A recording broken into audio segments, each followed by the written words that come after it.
All right, let me check, make sure everything is going according to plan on the Twitch server. Want to make sure that this is actually going through for a change. Here we go, channel. Hey, awesome. So it looks like it's actually working. Yes, thank you, advertisement. I'll be back with you in a moment. Hello and welcome, everyone. It is wonderful to be back with you again. As always, I am your Dungeon Master, Walkman EXE. We have not really taken a big break, but in-game, there's been a week time skip, where I let the players kind of go about and do the business they needed to get done, as well as gave them on the fourth day, gave them a bit of an upgrade. Then they had a small section of other time to use before their next mission. So we'll just be going through that and then getting into the bulk of things. This should be a longer session than usual since we're starting earlier and running till probably not our usual time, but running close to where our usual time ends. With me, as always, is, of course, be starting the lineup a little differently this time around because we are currently missing a bread. But we have... First and foremost, the frontliner, the vanguard, the Lycan Order Blood Hunter, Merrick Gilder, played by Storm Sage 13. Hey guys, happy to be back. Following him up is our infiltrator, who actually doesn't infiltrate, Avok Korik, the Lingering Soul, played by Red Beast 13, Storm's twin. Hey, I'm just gonna walk right through those walls, don't mind me.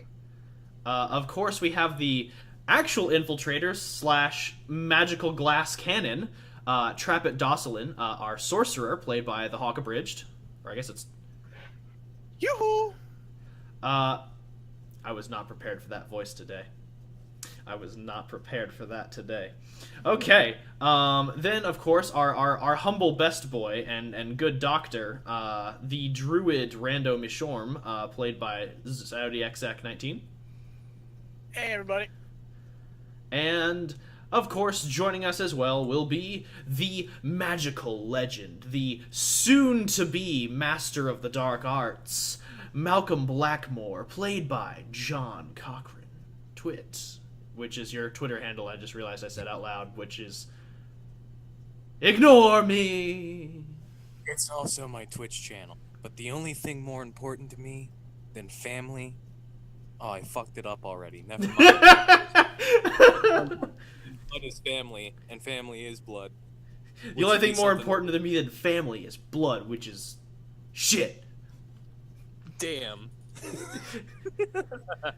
And then on Roll20, we're seeing them now. I'm not sure if they're in our chat yet, but of course, as always, we have the champion of Cord, the paladin Maxine the Mauler Eileen, played by internet famous Brett Brederson. Hi! That would be me. What's good? Rando's alignment? Wait, no. Merrick's alignment? I'm like, theoretically, I'm the most evil one if you think about it. No. Oh, about all that. Bullshit. Bullshit. We're calling you out on that one. Fucking shit! I'm the most evil one, he says as he feels bad about knocking the ice cream. For evil, but he's not the evilest. He's the one with the highest capacity for evil. We'll leave it at that. Fair enough. Yeah. So when we last left off, like I said, we were doing a little bit of... arrests himself. Yeah, you did turn yourself in that one time. You're like, I've done a horrible crime, take me away. And they're like, aren't you part of Platinum Watch? You're like, oh, right. Never mind. I forgot. Crimes don't apply to me.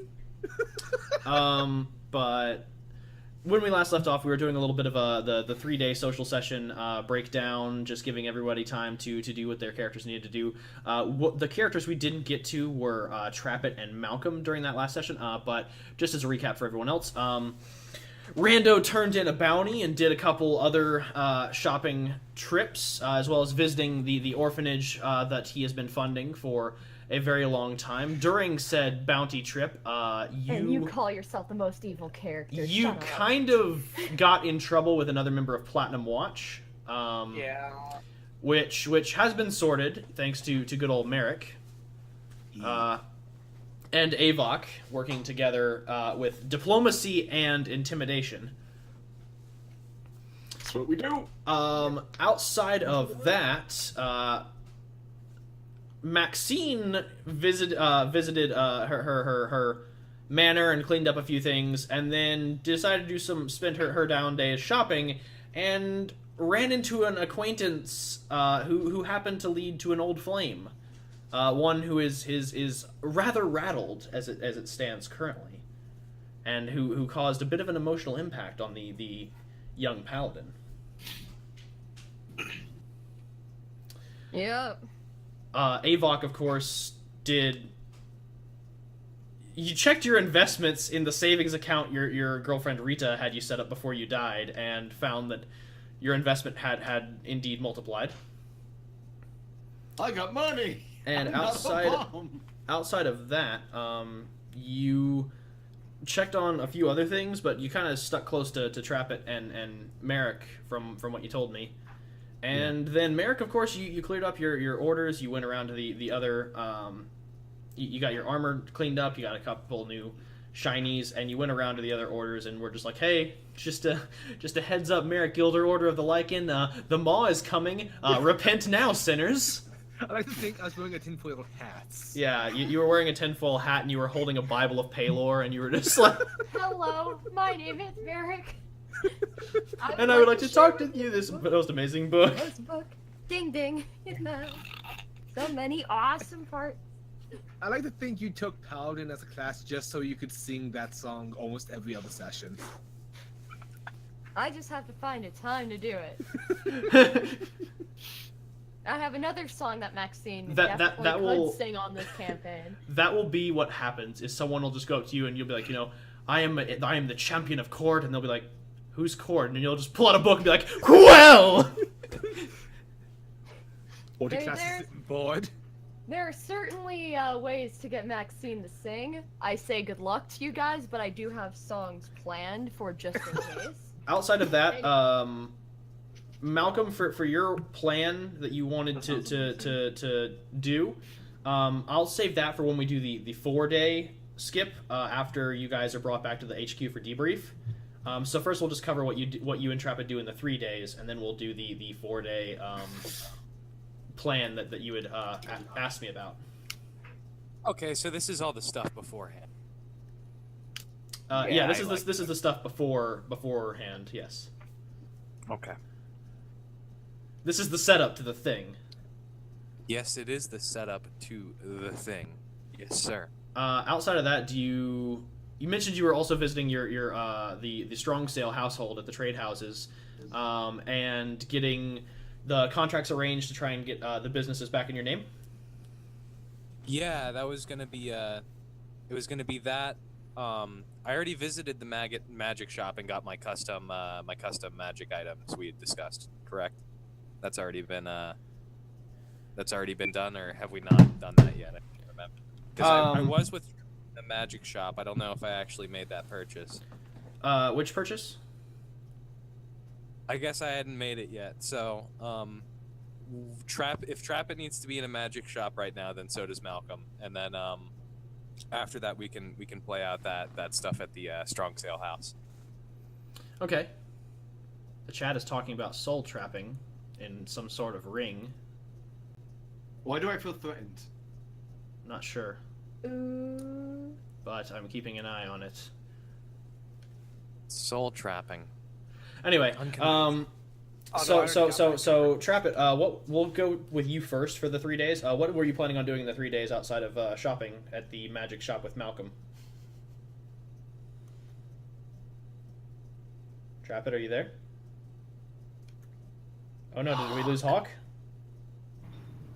Man down. Jeez. Man down. Fuck no! Let me double check the Discord. Yeah, he is here but down. Well, what we're gonna go ahead and do then is Maybe muted and not realize it, and frantically looking for the mute button. Maybe. y'all will, I guess, go magic shopping. Yeah, I can go first in that regard. All right. What are you shopping for, Malcolm? With your stipend that you got. All right. So, Malcolm goes to see his good gnomish friend, the one who supplied him with only the best of materials and his backstory. and he commissions scrolls of Thunderwave with sticky adhesive back to them so that they can be placed on any surface. And instead of having to activate the scroll by being near it, it's connected to a sending stone. So you activate the stone with some pre-assigned gesture you do above it, and it activates the scroll. So any class can do it. That's basically the gist of what Malcolm wants to do. Are you talking about goddamn magic breaching charges? A little bit. Motherfucker. Well played. Well played. I will allow it. Oh my god, this is amazing. I'll allow it. Yep. So, I guess we'll take the base cost of a couple level 1 scrolls, and then we'll say that you would also need to buy the so there you'd have to buy the sending stone. You'd have to buy the, or do you already have a sending stone? No, I don't think so. Can I patch it to communicate with our earrings so I can give it a verbal command like boom or Bang. You would have to drop off your earring with him for modification, so it would take a couple days. But the enchantment could be done. It would run you a couple. Just couple don't hundred. make it bacon. It would run you a couple gold, a good couple of gold, a good couple dozen hundred of gold. It would run a lot. It would run. We got Hawk back. But yeah, the I level think 1 spell scrolls. The rest of the team, and then he's gonna say, "Hey, just to let you guys know, I can modify our earrings so that in the future I can combine them with scrolls. If each of you wants to put 200 down towards upgrading your earring, you'll have access to that. So let me know." So he puts that off. So first level counts as common. So we'll say that since it's a common, each scroll will run you about 100 gold. Okay, he's gonna get 3 of them, and then he has to put down the 200 on his own earring, so that'd be 500, correct? Yes, and then the adhesive would cost, we'll say for those 3, it would cost about, for the adhesive for the 3, we'll say about 5 gold. It's just sticky substance. It's like a sticky resin-like substance. Yeah. But he put like a little plastic piece of wax paper over, so that way you just peel that off and stick it. Nice. And that would be that. That takes about the course of the 3 days to upgrade the earring, as well as to commission these scrolls with the adhesive. In the rest of the time, you can spend doing other downtime activities.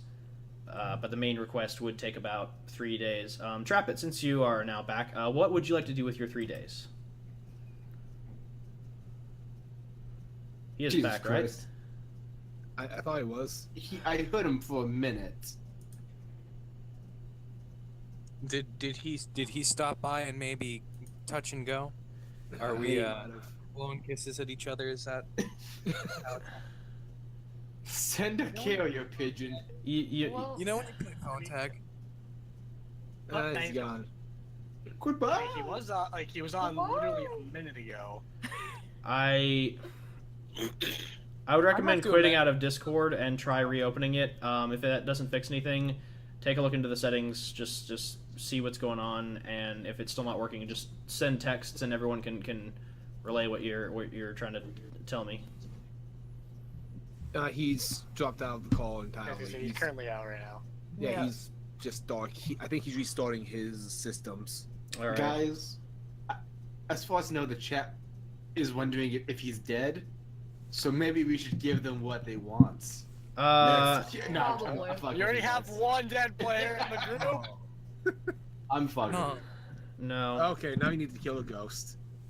I'm But kidding. after you do all that new character you're talking to me about. Oh, no. Yeah, Oh, well. I guess so. Oh, I roll to attack Avok. That's a 1. I do have Shadow in. Don't do My that. joke at the party turns.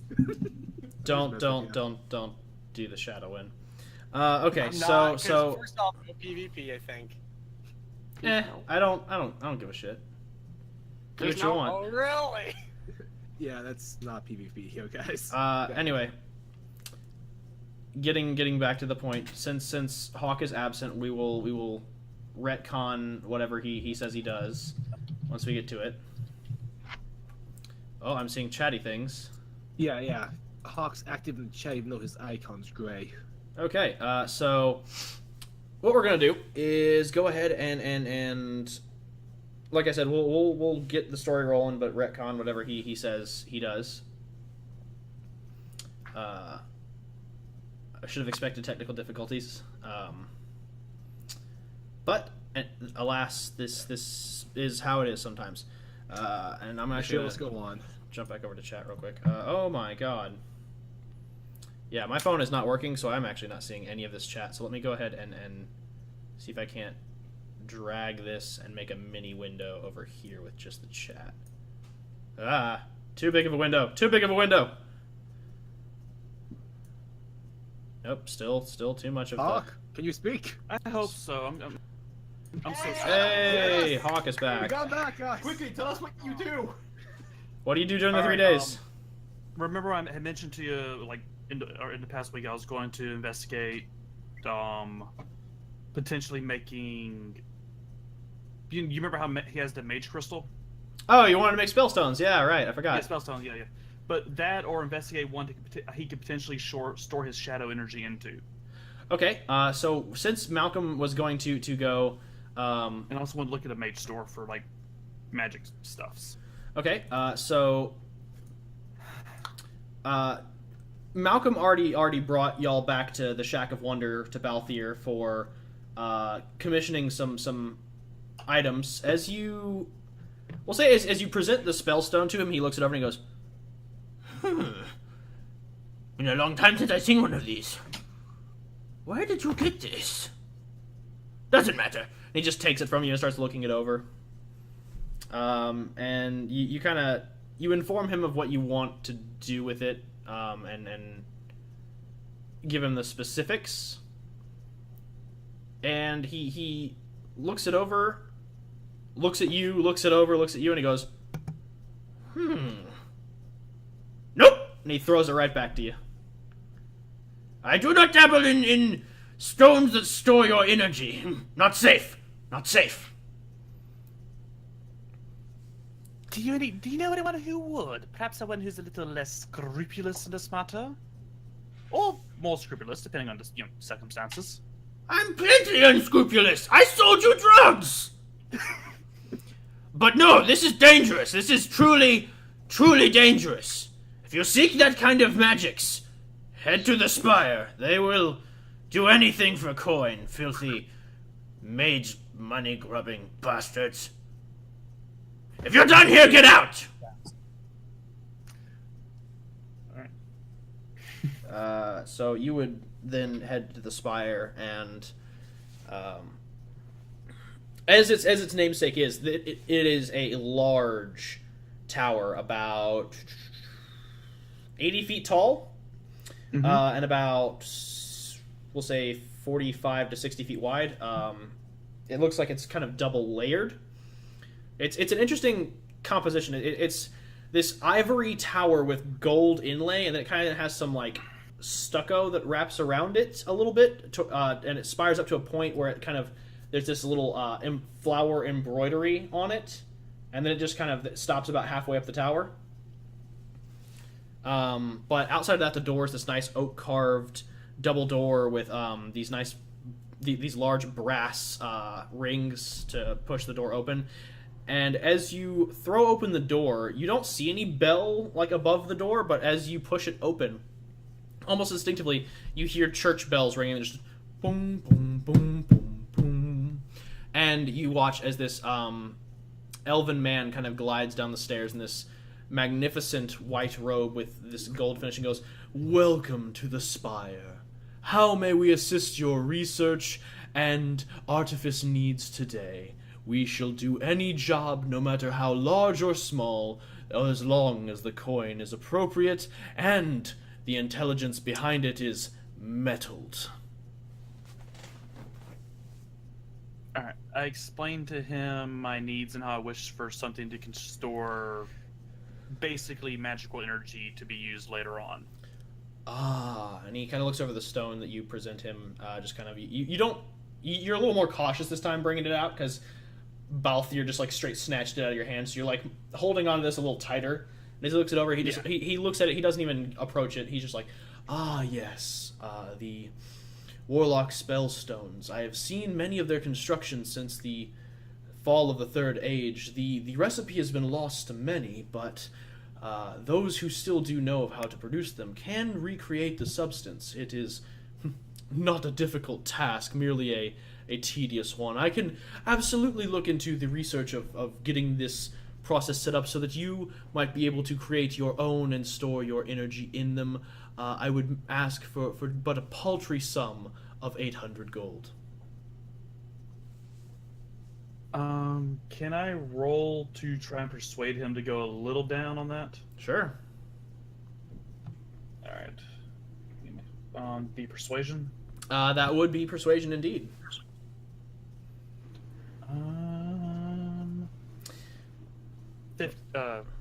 16, sorry, I miscounted. As lay it on me. What's your sales pitch? Hit me with it. Alright. Well, I'm certainly sure that someone of your esteem could easily reproduce something like this.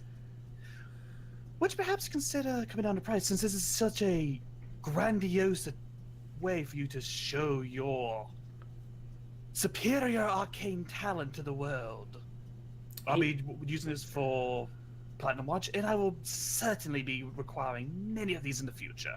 He smiles, and he's like, well, it is good to know that talent is recognized where talent is shown. However, I must insist. I will modulate the price, but I must insist that we do receive a down payment today. I can lower the price to 750 gold. Yeah, I want to make sure he's just not going to, run off with the money. Oh, yeah, sure. You can insight check him. I'm glad I have advantage on insight, because that was not a good roll. That was an arguably worse roll. Can Malcolm roll Arcana to appraise the value of what an item like that would be and see if 750 is a valuable price? Since he's supposedly with him. Yeah, certainly. All right, I'm gonna roll. That'd be another. I've got a 14 14 plus 8, which is a 22 on so Arcana. yours is a 22, and Hawk, yours was? 17 on insight. 17 on insight. He's not going to run off with your money, and as you look at it, yeah, this is a fair appraisal. He's overcharging a little bit, yeah, but it is, a place of business. There does need to be a profit margin, so you can ballpark that he is keeping it within reasonable means. He's not drastically overcharging. Mm-hmm. It is an item of that is indeed rare. So Trepid reaches out his hand. Very well, you have yourself a deal, sir. He kind of, you watch as his robe ruffles a little bit, and he mage hand shakes your hand. He's like, I don't subscribe to the contracted ways of old. I believe that such a way is unrefined, and it does spread germs. And he then as the mage hand shakes your hand, it then rolls over as if awaiting your payment. Alright, I'll pull out my 750 gold. He goes and he goes, oh, well, very well. I did not realize you were paying the amount in full, but I will always take it, and I will do the work doubly fast. Make sure that it is completed within the optimum time for you, sir. Good, because we'll be leaving fairly quickly, it seems. Very well. I will start researching my scrolls and looking into everything on the item's origin. Do you mind if I hold on to the item itself just to expedite the research? I'll agree to it. But I add that I'll may have to come back early if he's not finished in time to actually, pick up the item and, He agrees to your terms, and he takes the gold and the item, and you see as he hands them off to, like, a gnomish woman on, like, this little, I guess it's like a dumbwaiter. It just kind of like descends from the towards the top of the tower, comes down. He hands them to her. She takes them. She walks back over and then goes up about, you estimate, 50 feet. Opens up this little door and walks into a small workshop and closes it. And you see that, and as you look up, you see that there are dozens of these dumbwaiters, all moving rather consistently from level to level as people are going to and from these little workshops.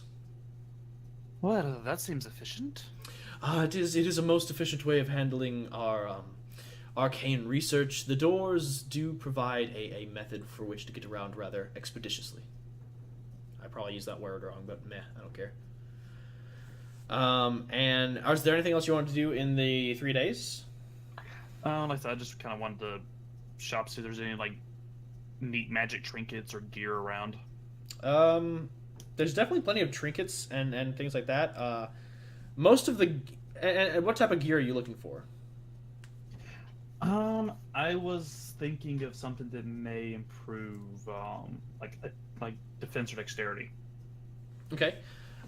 You look around a bit while you're in the spire, and he looks at you and he goes, "Looking for something in particular? Anything I can assist you in purchasing outside of the agreed artifice requirement?" Yes, I'm looking for something that could allow the user a bit more flexibility, perhaps, or speed. Something that would increase your abilities of dexterity. Well, we do have a few things like that. Let me see here. And he kind of goes through his archives, and you watch him pull out like this very large ledger. He starts flipping through it, and as he's doing that, he uses his mage hand to grab another book, set it down, and the mage hand's going through them, so he's kind of looking at both books simultaneously. And as he nears the end of it, he's like, I see. We do have a couple boots of haste in stock, if you are interested in those. As well, we also carry many other items that could assist you. I can't guarantee that they would be able to increase your combat efficiency, but they would be able to help you out in times of need when it comes to acrobatic feats.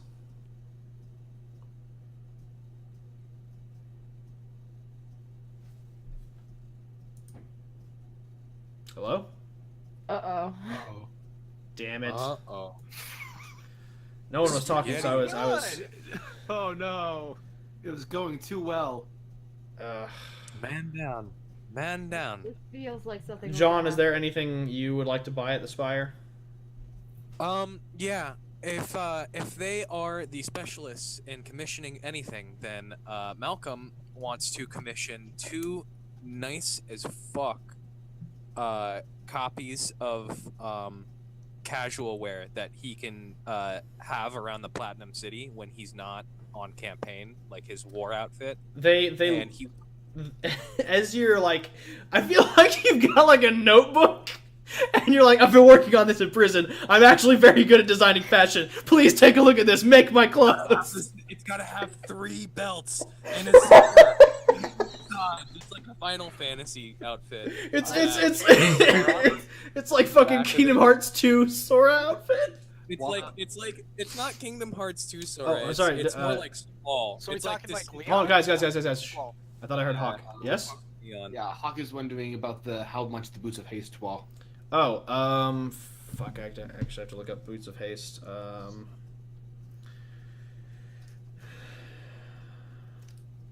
Okay, let's see. Because I ballparked them for you, Merrick, but I have to think. Well, I got them with one of my items for... That you did. Yeah. That you did.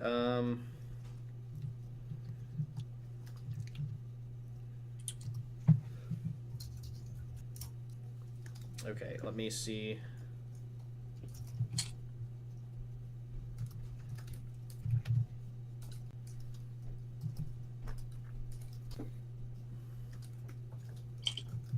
Let's see here.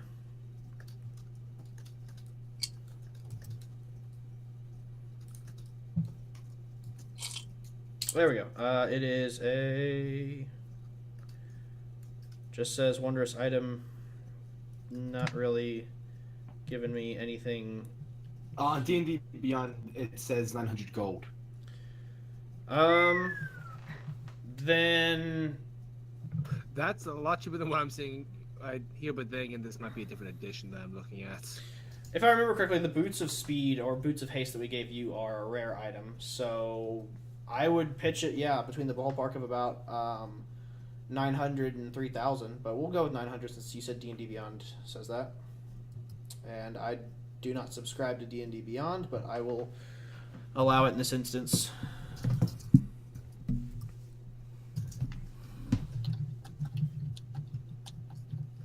One could say they're a reputable source. Yeah. So outside of that, you were looking to commission these clothes. As you're describing these to him and just kind of giving him like the general idea of what you're looking for, he just stops you and he goes, "I appreciate your enthusiasm, but this is of course, a shop where we commission magic items. We do not sew clothing. If you are looking for finery and fashions..." But what? No, sir. What I'm saying is I wanted them to have the mage armor spell weaved and enchanted into the clothing. Ah, well then yes, we can certainly look at doing that. You would need the clothes firsthand. I would look into Lady Marion up in the up in the Copper District over by the Order of the Temple of Soon. You can get the clothes there, and then once you have gotten them commissioned to your specifications, you can bring them back here, and then we can enchant them with the Mage Armor spell. It should take no time at all, and we could do it for an easy 200 gold. Okay. We're gonna make sure we do that with my my war armor as well. So is that gonna be another 200? That will be 100 gold, so for a grand total of 300 gold. Perfect, sir. And for gratuity, I'm gonna tip you 15 for giving me such a good deal on that. The 2 for, yeah, good. He good looks at you and he business. goes, "Okay, I will take that." And the mage hand comes out and takes like the 15 gold from your hand, just sets it down like this little coin purse he has on his desk. And he goes, "Outside of that, were there any other questions you had? Any other items you requested?" No, that'll be it, sir. All right, and as for y'all, did Hawk say that he's looking to get the Boots of He Speed? doesn't have enough gold right now. Not Okay. yet. Would he like to look into other items? He has not specified. He's grabbing a friend's computer since his is bugging out. Okay. On that note, we can come back to this. Like I said, we can retcon it. We can retnomicon it. Anyway. The Retro Comic Con. Sure. Here we go. Oh my god. Bread. Sorry, What? it is storming so loud. If you hear any rumbling, that's from my side. Apologies, everyone. Who has the bad weather now? Shut. I'll kill you. I'm enjoying my nice clear weather, so I'll take it. Anyway, so at that point, we'll go ahead and do our little skip to the original reason I brought y'all in for this. So y'all get called back to the HQ. I sort of covered it in the last session, but didn't really go into detail, so this will be the full detail version. So Janice calls y'all back with an important discovery. Something that could change the very course of your work as a team. Oh, jeez. Okay. And he asks y'all to report, and, you know, I assume that you all arrive at different times. You know, y'all have been out doing your own thing, so... Yeah. Maxine, he's not gonna say that every time he wants to talk to us, is he? I don't think so. He does that every time he wants to talk to me, so get used to it. I'll go ahead and bring y'all over to the HQ. Copy that. HQ map. And I'll go ahead and actually take these two off the map because they are not supposed to be here right now. Get the hell out of here. Be gone! The bugbear, no! No, pussy! They've been banished to another dimension! Nah, it's all good. He's been sent back to hell. Damn it, Malcolm. So you all arrive in Genesis' office, and he goes, "Ah, yes, wonderful! I have good news, and then I have not so good news. Cool. Which do you want first? Bad news. Yep, hit us with the bad. Not great news. Tell us now. Just get it over with. All right, not great news. I am missing my keys. Okay. Well, sorry. if you'd like to take a look at my Try spellbook, locate I object. can help you with that, Janice. It's called locate object. I'm sure you've heard of it. I mean, That's not the point, wizard. This is the point. The good news. And he goes, and his keys just appear on the table. Oh. You called us all the way for a clap on. Stay with it. He has a point. There's more. That's more than just a clap. He moved. Ooh. How did you do that? That's not normal. It is simple. I have been working very deeply with the arcane runes that we have been working on in the enchantment with Percy's technology, and I've been able to concoct multiple enchantments, one of which being, and he pulls out a bracer and he runs over to Avok and he slaps it on your wrist, and it clicks, and it actually clicks down. You're like, hey, what the? And then you notice it's actually physical. It's hanging on your spectral form, and as you say what, everyone else hears it in their earring frequency. Oh no. Oh. You're on the wavelength. Congrats. Wavelength. And I mean, and you notice it also works when you're with your thoughts too. And he goes, and there's an on-off switch, and he clicks like this little green rune, and then suddenly the rest of you don't hear anything, and then he clicks the green rune again, and Avok is just like, what would be Avok's first surface thought? What the fuck? So the rest of y'all hear that. And he goes, and of course there's levels of shielding, and he kind of like swipes it down. He's like, so this will be mission critical. So basically, just hold down the red, and you'll be able to talk. I've toggled it so that it basically you just hold down the red rune, speak, and you will be able to be heard through the communication line, so that we can start working on making sure that this team actually lasts longer than one mission. Janice, I love you. And he goes, I nothing you. Damn right you do. And he looks over the rest of you and he goes, now, this is my upgrade for your friend. Now, we've been working on a couple different things, but the key point is Gareth believes that with the outcome of the last mission, you all are due for armament upgrades. So, each of you may request of my artificers one crafted magic item or an upgrade to a current or existing magic item. Nice. Fuck you back. I think so. I'm on a different computer. And he looks at Avok and he goes, but not you! You've already got something nice! Busted. For what? And so he looks at the rest of you and he goes, now, let me go ahead and make sure that everything is settled for this, so that you all may be able to succeed in getting your enchantments. And before I do that, real quick, Hawk, what else did you want to request of the shop? Don't worry about it. We'll go back to that later. Okay. So then I'll PM you later. All right. I'll keep my eye on my phone.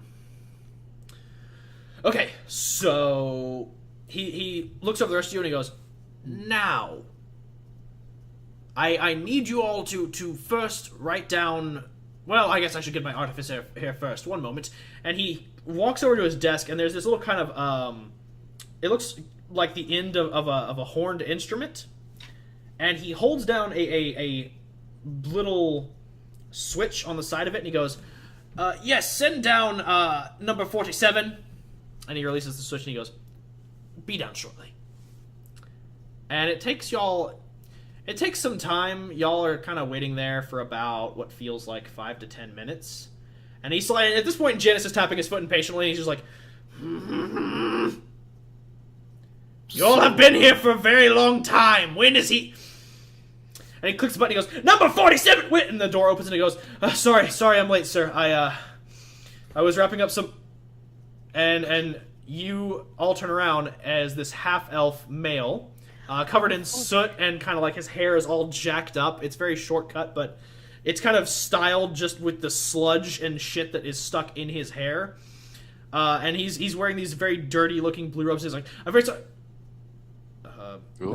Maxine. Walter? Hi. Hi. You look Maxine. normal? Really? Thanks. And he turns to Janice and he goes, so my job is for them. And he goes, yes, is this going to be a conflict of interest? He goes, It's fine. Don't worry about it. no. Everything okay here? Well, and he looks at Maxine and he goes, well, can we talk later? Yeah. Work I first. think. Yeah. And he Always. goes, Inside chat. No, I'm sorry. Malcolm is nothing but thinking emoji.jpg. okay, one moment. Mitch, I see you spamming my chat. I appreciate that you're showing up and showing support, but like I am trying to run something here.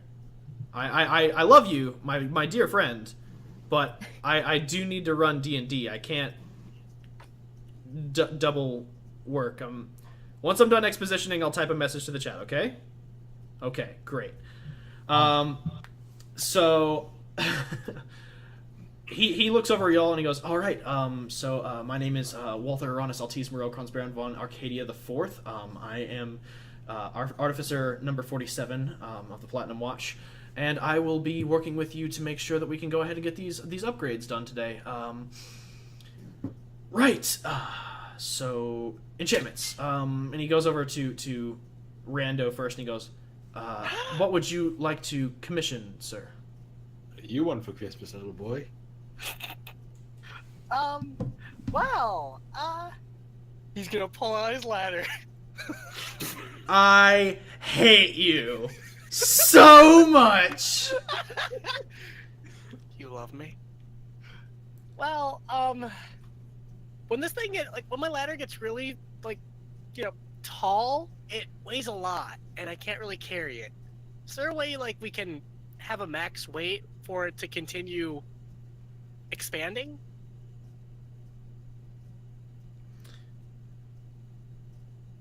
One minute.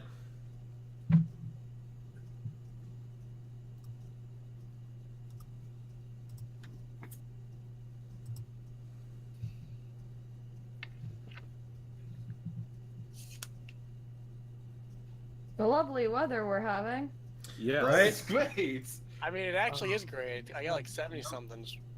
No such thing as lovely weather in Florida. Just humidity and sadness. Okay, so he looks at you and he goes, you wish to make this item lighter.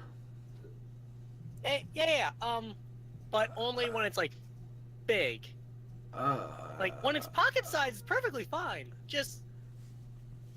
And he looks over at Janice, and Janice just kind of shrugs and he goes, right, I'll see what I can do about adjusting the weight of it without affecting the density of the object.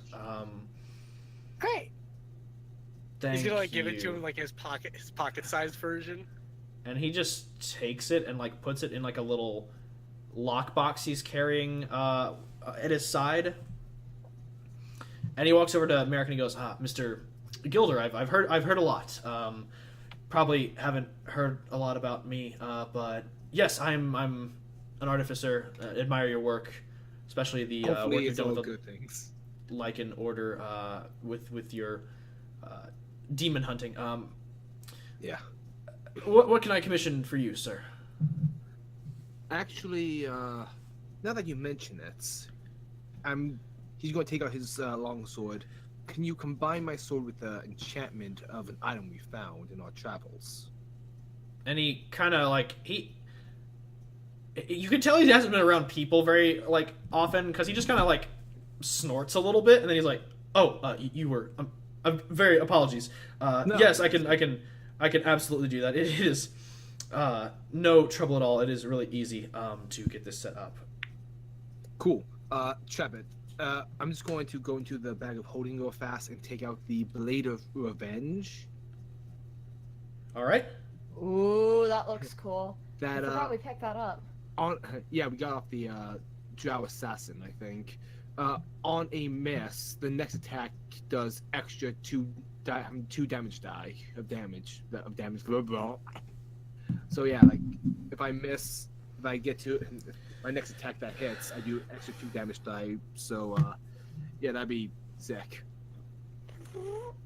Hi, Stinky. He just. No, I know that wasn't in character. So he looks at Merrick and he goes, yes, I can absolutely move the enchantment over from this item to the other. It will cost the destruction of this blade, but he looks over the Kopesh-esque longsword and he goes, it will not be a difficult procedure to get this done. Fantastic. And he walks over to Malcolm and he goes, Mr. Blackmore, I've heard about your work as an arcanist. Your choice of magic is definitely rather interesting, but it is effective. What can I commission for you, sir? You're one of the few people that actually recognizes that. I appreciate it. Well, you two are getting along. And he goes, well, I mean, I can appreciate magic. I just don't have to appreciate what is done with it. Malcolm's gonna sort of eye him up and down real quick, and in Undercommon, he's gonna say, do you know what it means to be oppressed? Oh. And he looks at you, and he's just like, well, my Undercommon's a little rusty, but, Then you don't. And I'll let you know, when you're in a place down there in a pit like that, or in like the cell they shoved me in, you don't get a choice as to whether or not what you're doing is good, only what's going to keep you alive. So I'm just going to make sure we're clear on that. As for what I wanted done, he's going to like pull up his belt real high and tight and sort of like Urkel step a little bit in front of him. And he's going to go, turns out I'm a big phony. This belt right here. Oh no, it's not a belt in this edition. It's an amulet. I'm an idiot. He's gonna like puff his chest out and he's gonna reach out in his shirt and he's gonna pull out this amulet and hold it in his palm in front of him to let Walter look at it. Yeah. This right here is why I'm in such great shape. It helps. It's the reason why I'm so healthy, and I'm wondering if you can boost its effectiveness. It says, Amulet of Health. You know this item, I'm sure. It is a rather common item. Yeah. Well, right now it's putting me, I'd say, probably 4 levels above where I'd normally be. I don't know how much more you can boost that. Levels? What's that mean? He looks at it and he goes, the item can be boosted. I wouldn't recommend it. As you well know, the amulet merely enhances your current physique. It doesn't moderate it in any way. Upping the constitution of your body past a limit that it could normally handle does require some finesse.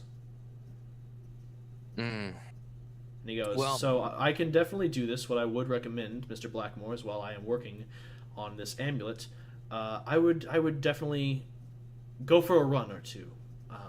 Harden up your constitution just a little bit, just so that way when the amulet is regifted to you, it does not, say, collapse your lungs.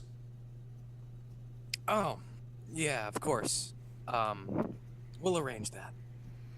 And he takes the amulet and he goes, very well, I can take a look and see what I can do. And Maybe he walks over. Pitch with Maxine.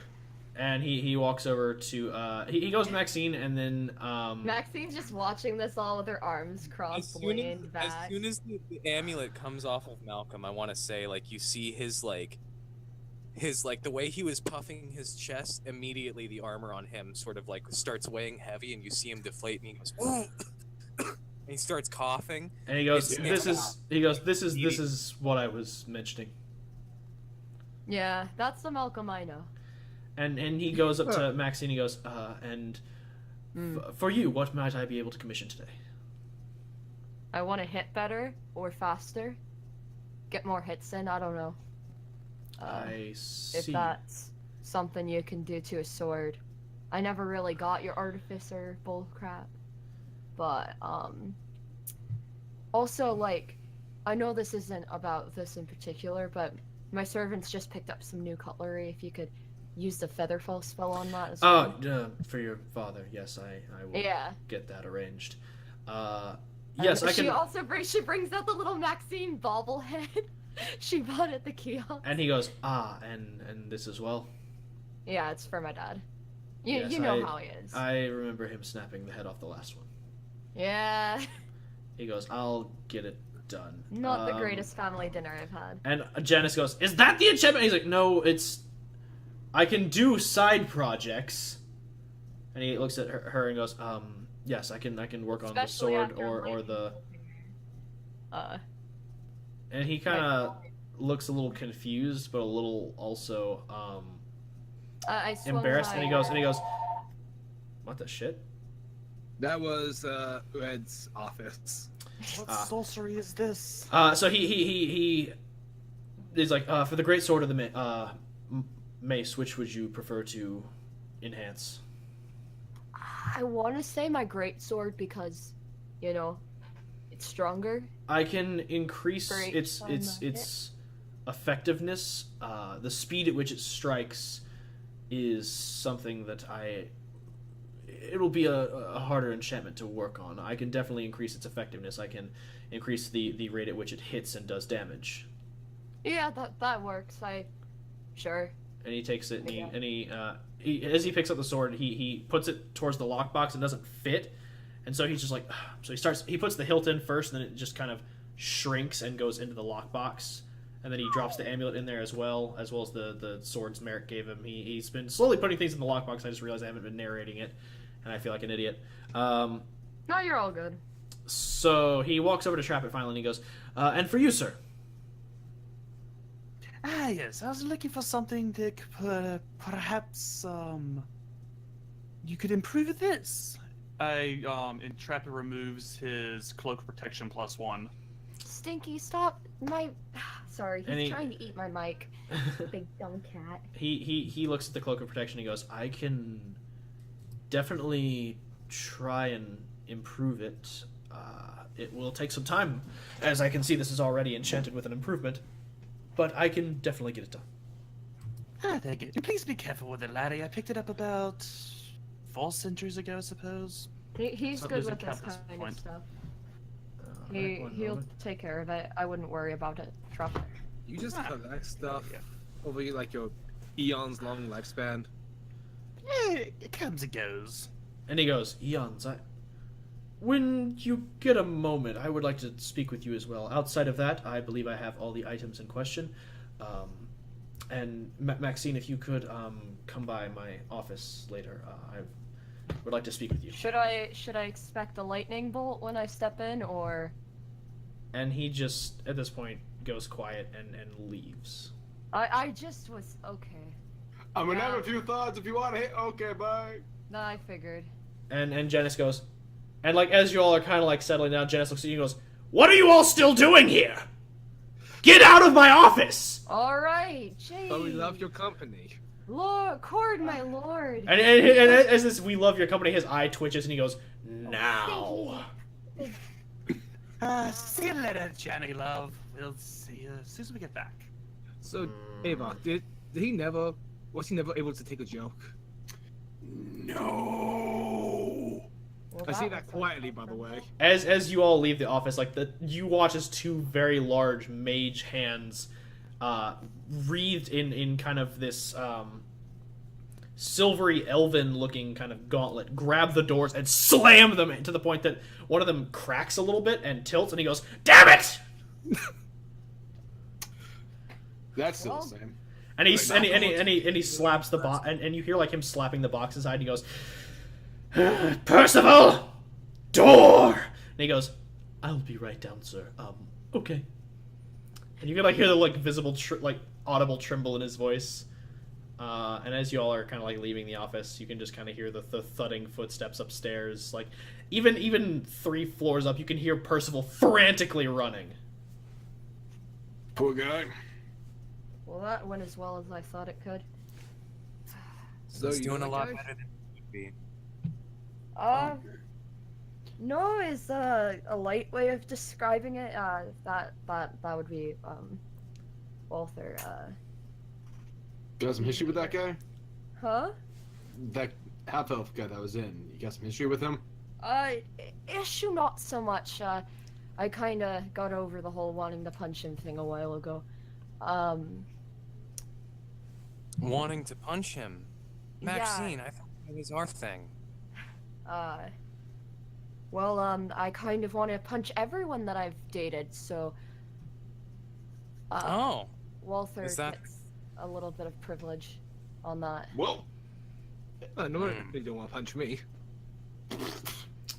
Ooh, what are you trying to... Just joking, Captain. Whatever. He's joking. I feel like Maxine like legitimately like gets a little flustered with that.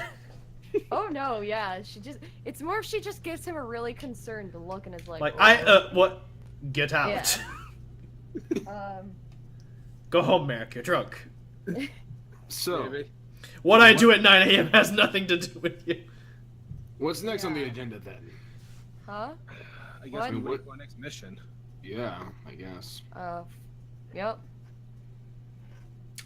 All right, and that's the gist of the calling you all in. So now we'll do the retcon.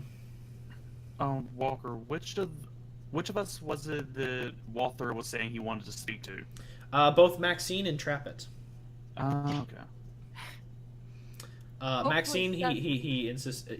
With Maxine, he showed a little bit more urgency. He showed more kind of a passing interest in Trappet, but he still expressed for him to stop by when he had a moment. Okay. Outside of that, what did Trappet do at the magic shop? Did he investigate any more magic items that he would have been interested in? What were the other ones they mentioned for dexterity? Yeah, I'm sorry to derail things, guys. No, it's they mentioned only 3 other items. There were the boots of elven kind, which don't really help with the acrobatics, but they help with stealth, and they make your footsteps silent. They also mentioned a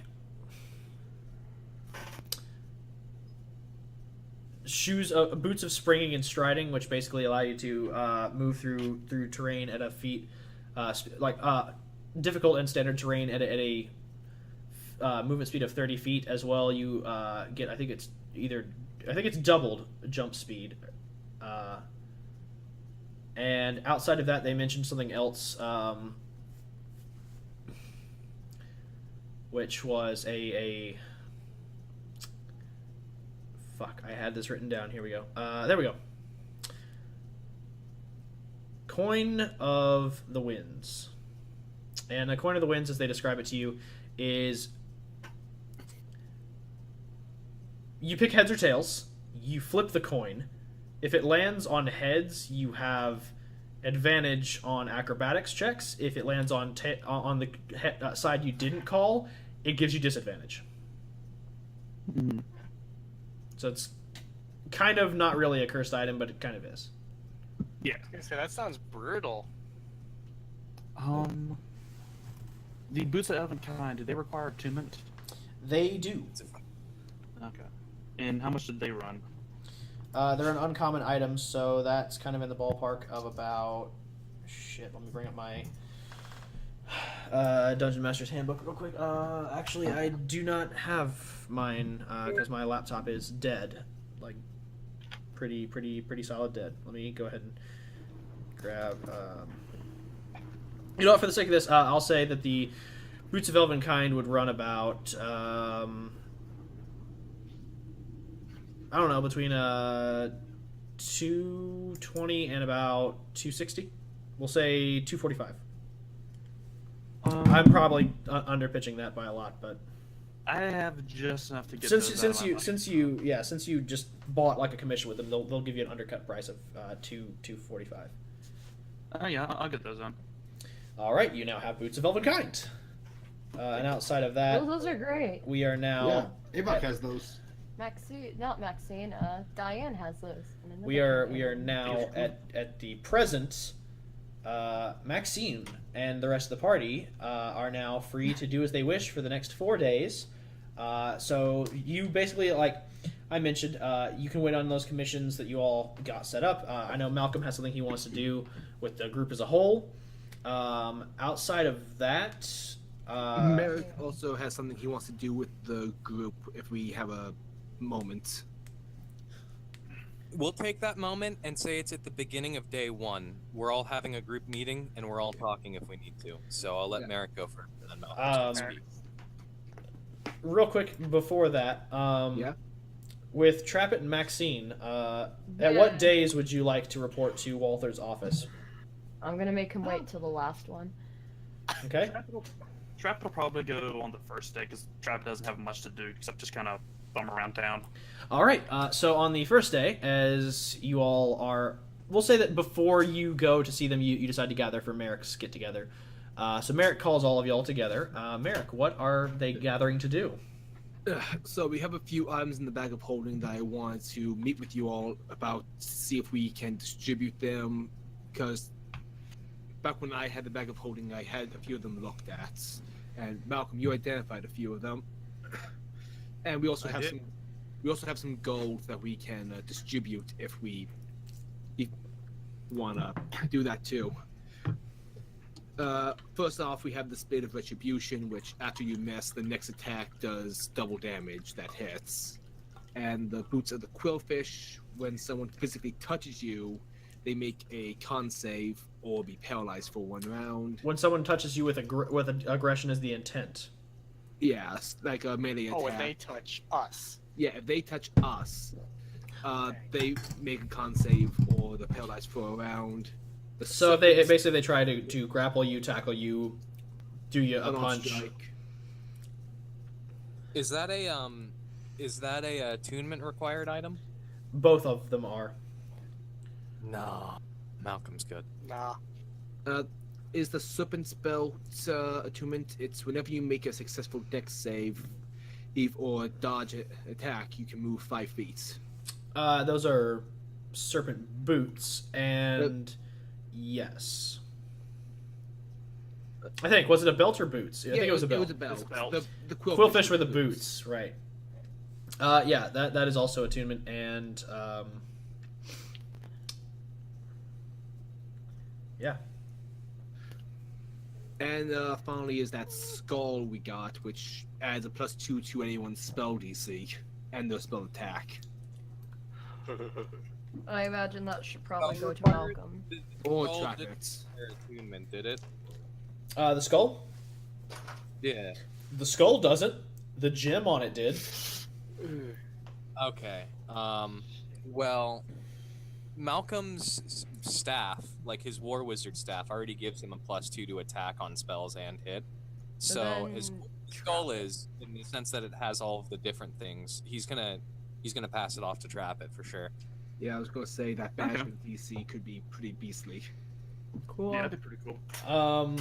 So you know, Trap have it a with- spooky skull of magic. Would you like to name said spooky skull? Horatio. Yes. I can Yes, dig sir. it. Alas, poor York. Alas, poor Horatio, I knew him well. Yes. Storm. Yeah. That belt, was that the one that if someone tries to grapple you, they are Those are paralyzed? boots. Those are Boots? boots. Boots. The Serpent Spell is when you dodge an attack or make a successful dex save, you can move 5 feet. Okay, how many? My consume enchantment can hold 5. 5. I've got 4 taken up right now, right? 5 if you include the +1 weapon. Oh yeah, that's right. Never mind then. If anybody wants to take the belt, Malcolm can always include you in the radius of a fireball, so that you have to make a dex save, so that you can move that 5 feet if you need to. Hey guys, I mean, I could always attack you if you want. If you want to move that extra 5 feet, I'll hit you for you. A lot of my stuff requires dex saves. Thanks, So- buddy. You guys Wow, know. You guys Malcolm, you're know. such all a great dexterous part of the here, so- party. Thank you for offering to hurt me, because when I take damage, I might berserk. Exactly. What I'm saying is that that's some next level PvP strategy right there. I go berserk in someone's face after I take damage You from your want- fire. And It's getting yes. low. There we go. All right. And we each, if we all want to take from the group gold, because when I did some of the math before, we can each take 77 gold, 44 silver, and 30 copper each, and still have some. I mean, I'm not interested in gold.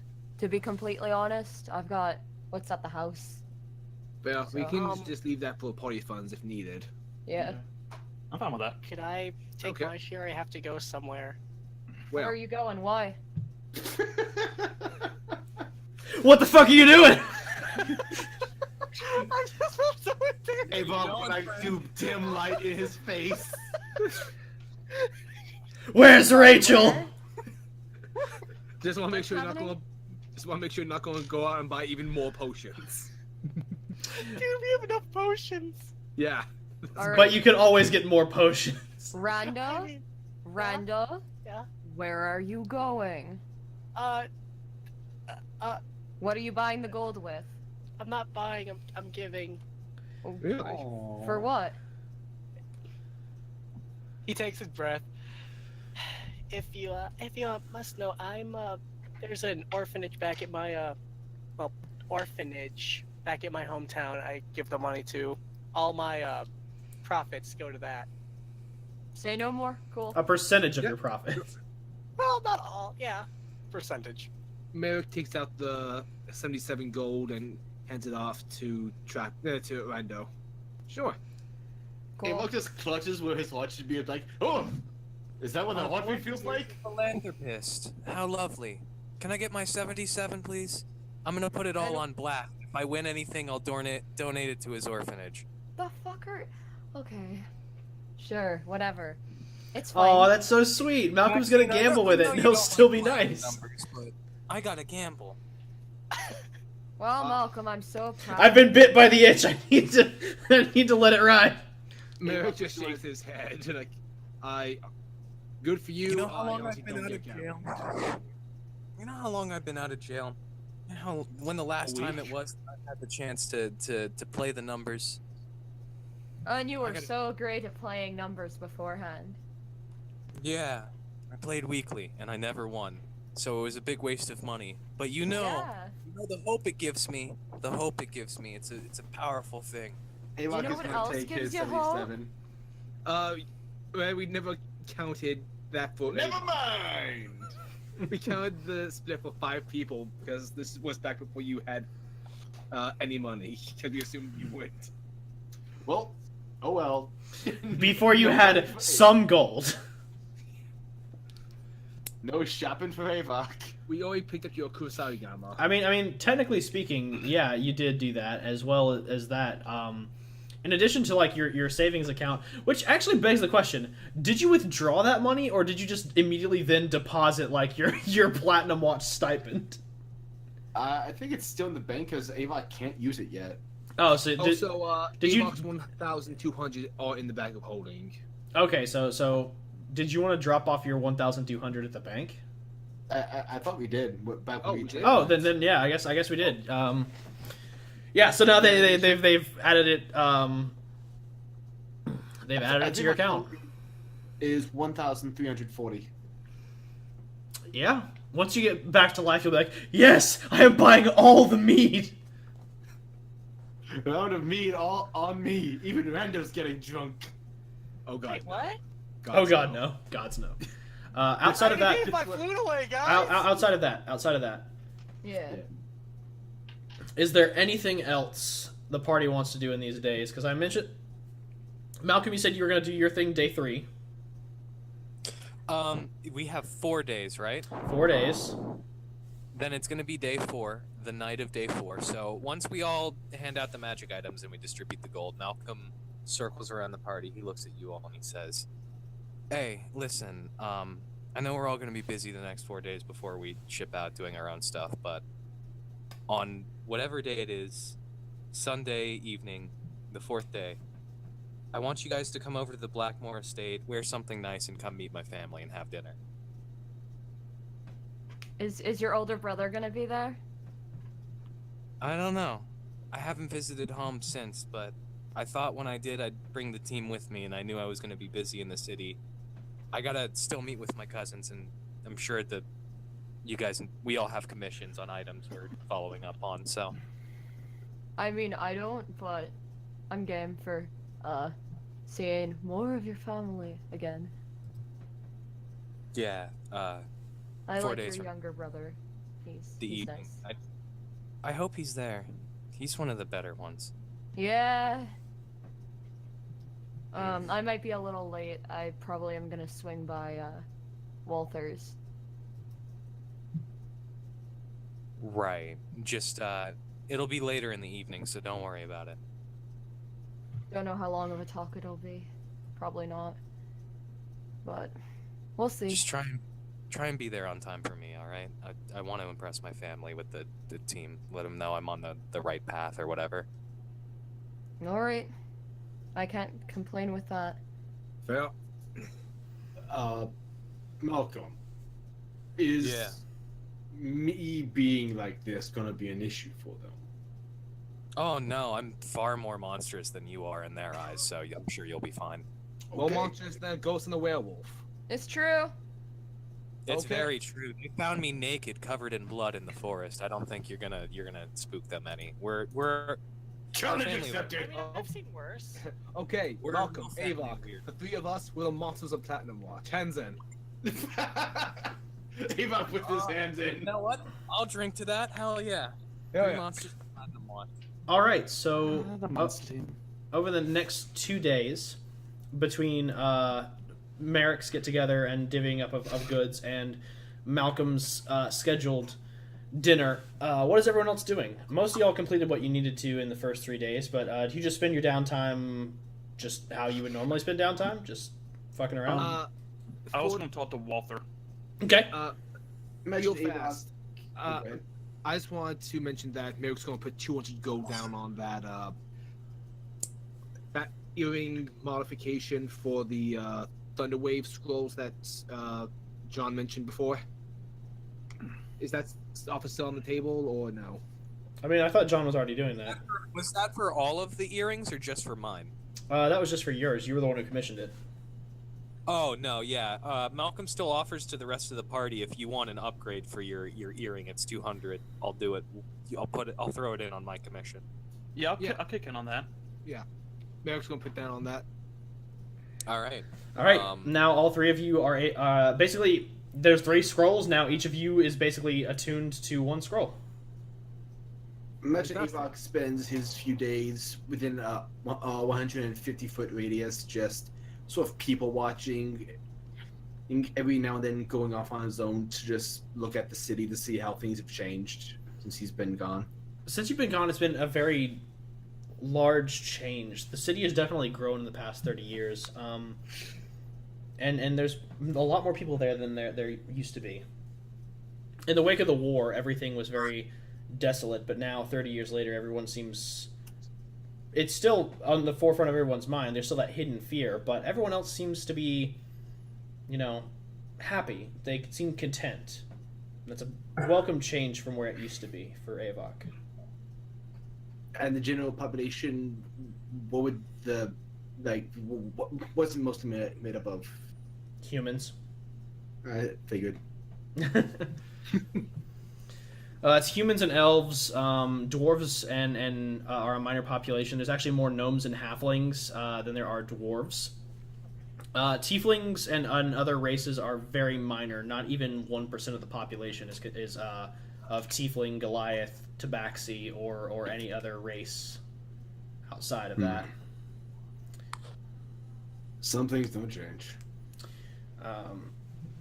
But on that note, we'll do Trappet and Walther's get together now. So you kind of realize you don't know where it is, so I'm assuming you ask Maxine just like, hey, where the hell does this guy actually work? Yeah. I will. Well, you know what? I'll walk you there. She's not super happy about it, but she's like, understatement. I know, understatement. It's whatever. It's easier for me to show you than to tell you.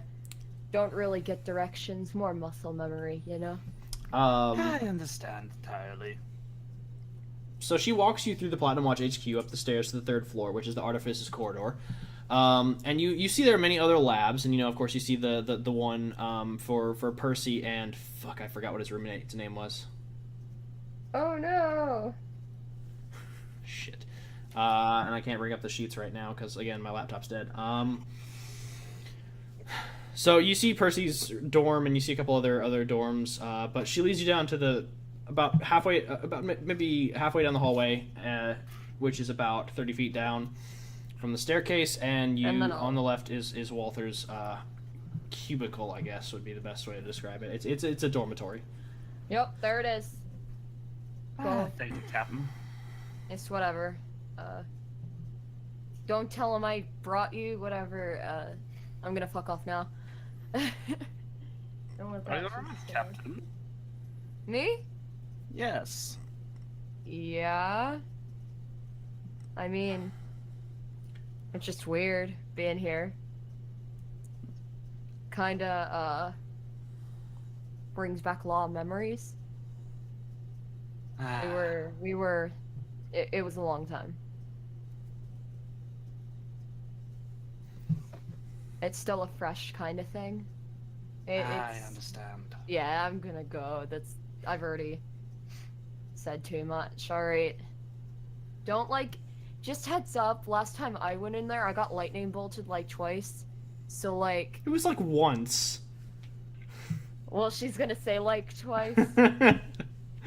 So, depending on his, I don't know if that was a mood of his. He was kind of crazy, didn't even whatever, just be safe. Whatever. Alright. So Trappet, you are now before this door. What do you do? Trappet knocks. You hear the sound of tools being set down, and kind of lax footsteps, and you hear, yes, I'll be there in a minute. And then you as he gets to the door, you hear the sound of locks being disengaged, and then you hear kind of a and he goes, oh shit, and you hear a thudding noise, and he goes, forgot about that, one moment, and you hear him resetting what appears to be some sort of trap, and then he opens the door, and you see that there's a couple locks on the door itself. Normally it seems he keeps it locked when he's working, but when he's not, it seems he just has the little he has safety precautions, but the room itself, like I said, I described it for Maxine, but I didn't describe it for the rest. It is very disorganized. There's papers and documents everywhere, different tools and things laying about. The only place that seems organized is his workspace. Outside of that, his living space and the research room themselves are just very unkempt. There's papers and grease everywhere, mechanical parts and arcane objects of relative power just lying out in the open in non-contained areas. And he's just please come in. It I guarantee it's a lot safer than it looks. Alright, I head on in then. He walks you in and sits you down, and you see he's currently working on Merrick's sword. And he's sorry, it's a bit not entirely untricky to move enchantments. You just want to be very careful about how you do it. And he's very carefully, it looks like he's almost hitting them, not with a tuning rod, but it seems to be a very thin piece of metal that has some runic inscribing on it. He seems to be checking for focal points in the enchantment. And he goes, so, I wanted to speak with you. You mentioned you'd been alive for eons. Is that an exaggeration? Ages would be more precise. I didn't say I was alive for eons. I believe that was Merrick, perhaps. I see. And he's like still tapping, and he's like not looking you in the eye. He's very focused on his work, but he is listening to what you're saying. He goes, "So I know that elves have very long lifespans, and heterochromia is a rather common practice within the clans of the elves, but your version of heterochromia seems different. It's almost magical, and that interests me. Does that have anything to do with the extended lifespan your group talked about?" Well, without going too much into it, I didn't exactly have this before it happened. And he just kind of taps his gold eye, like just right under it. And he's like, "Ah, I see. It does seem very useful. If you would like, could I study the enchantment in but a moment?" Can I roll inside to make sure he's not going to do something to, Like rip your eye out or anything? Yeah, sure. yeah, potentially damaging.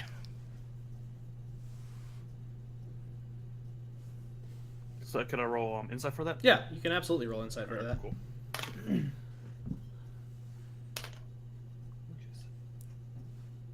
22 total. All right. He's not going to harm you. He's actually very fascinated with Trappet as an individual. Very well, if you insist. I've gotten so used to it at this point, it's become rather mundane. He goes, "Ah, wonderful." And he finishes up his work with the swords, and he kind of like slides them very carefully across the table, and then grabs a set of lenses from above his workstation and pulls them down. They seem to be on kind of like gosh, you know those like those screens they pull down like a dentist's office or like the doctors when they make you test your eyesight. Mm-hmm. He basically pulls down those. That are these very large lenses, and he brings them down. And he goes, "All right, now I will be observing the enchantment, if you don't mind." And he puts his eyes up against these lenses and stares very deeply at the one eye, and as if he's studying it. And he kind of makes a few. He turns these dials on these lenses and makes a few notes as he's doing so. And he's like, "Okay, I see." And he then after like about what could be 2 minutes of studying it, he kind of tosses the apparatus back up and he goes, "This isn't the actual source of the enchantment, is it? It's elsewhere. This is just a physical manifestation of the change." Trappet smiles and nods. Interesting. So what? I'm getting ahead of myself. Is it a brand or perhaps a tattoo, a mark, even a sigil that could be inscribed on the flesh? Or is it something more esoterical, like an actual branding of your soul? Probably the latter. It's a bit complicated. With that, Trappet flicks his wrist, and the tattoos are made evident on him. Oh, I see. And he studies them for a moment, like very carefully. He keeps his distance as he studies them. And he goes, "Ah, I no wonder it is difficult to place the origin of this. Do you mind turning around for me real quick?" Trappet does so. He is like, now just precaution. Could you're wearing a very nice coat. I wouldn't want to sell you. Do you mind with my hands? Do you mind removing the coat, please?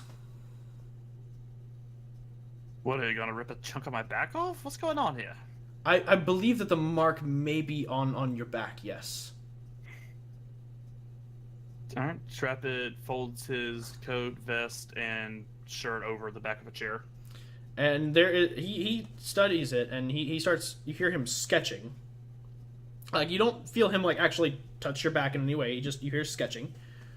And I don't actually have an image for this, but let me do the best I can at describing it. So, as he finishes up, he goes, "All right, we're all done here," and he asks you to turn back around, and he shows you this image. And the best way I could describe it is it looks like half of a face.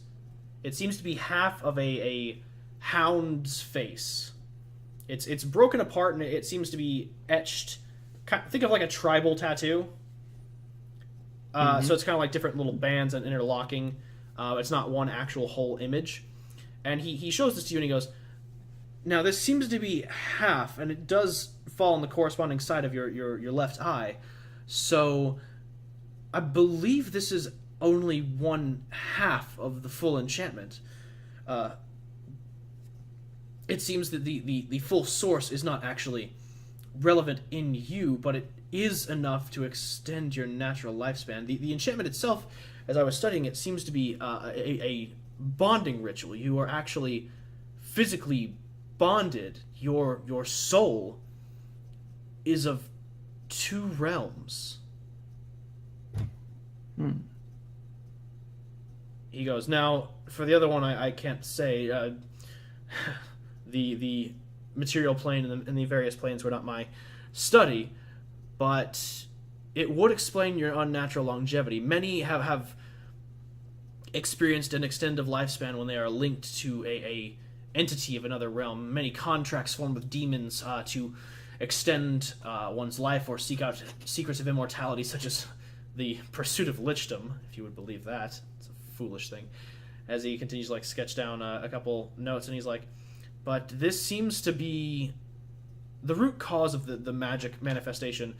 This is more like, the mark itself is more like a contract signed in flesh that binds you to the service, or rather binds a creature to your service, and intermingles your essence with the realm of another. Ah, yes, I believe.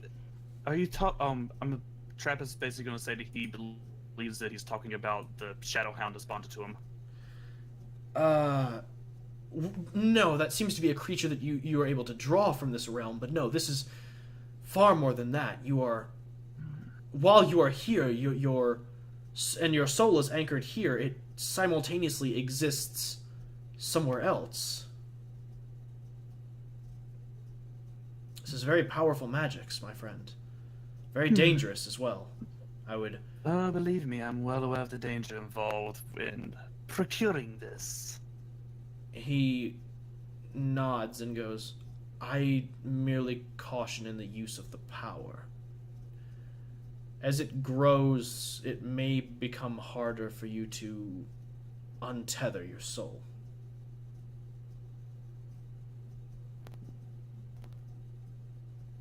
And with that, he kind of like puts his notes up and sets them on the table and he goes, outside of that, I believe that is more than enough for today. Thank you. What did you mean exactly about untethering the soul? Well, like I said, your soul exists here in the material plane as well as elsewhere. It's fragmented. If you were to try to restore your full soul... He takes a moment, composes himself, he goes, when we die, our souls depart for the realm that the gods have chosen for us. When you die, your soul will become whole in the realm you are bound to. This dark power will own you. And I can't speak to your beliefs, but it does not sound like a fate for any man. Well, hopefully we won't have to deal with that anytime soon. And he A goes, few more things I need to make use of this extended lifespan for.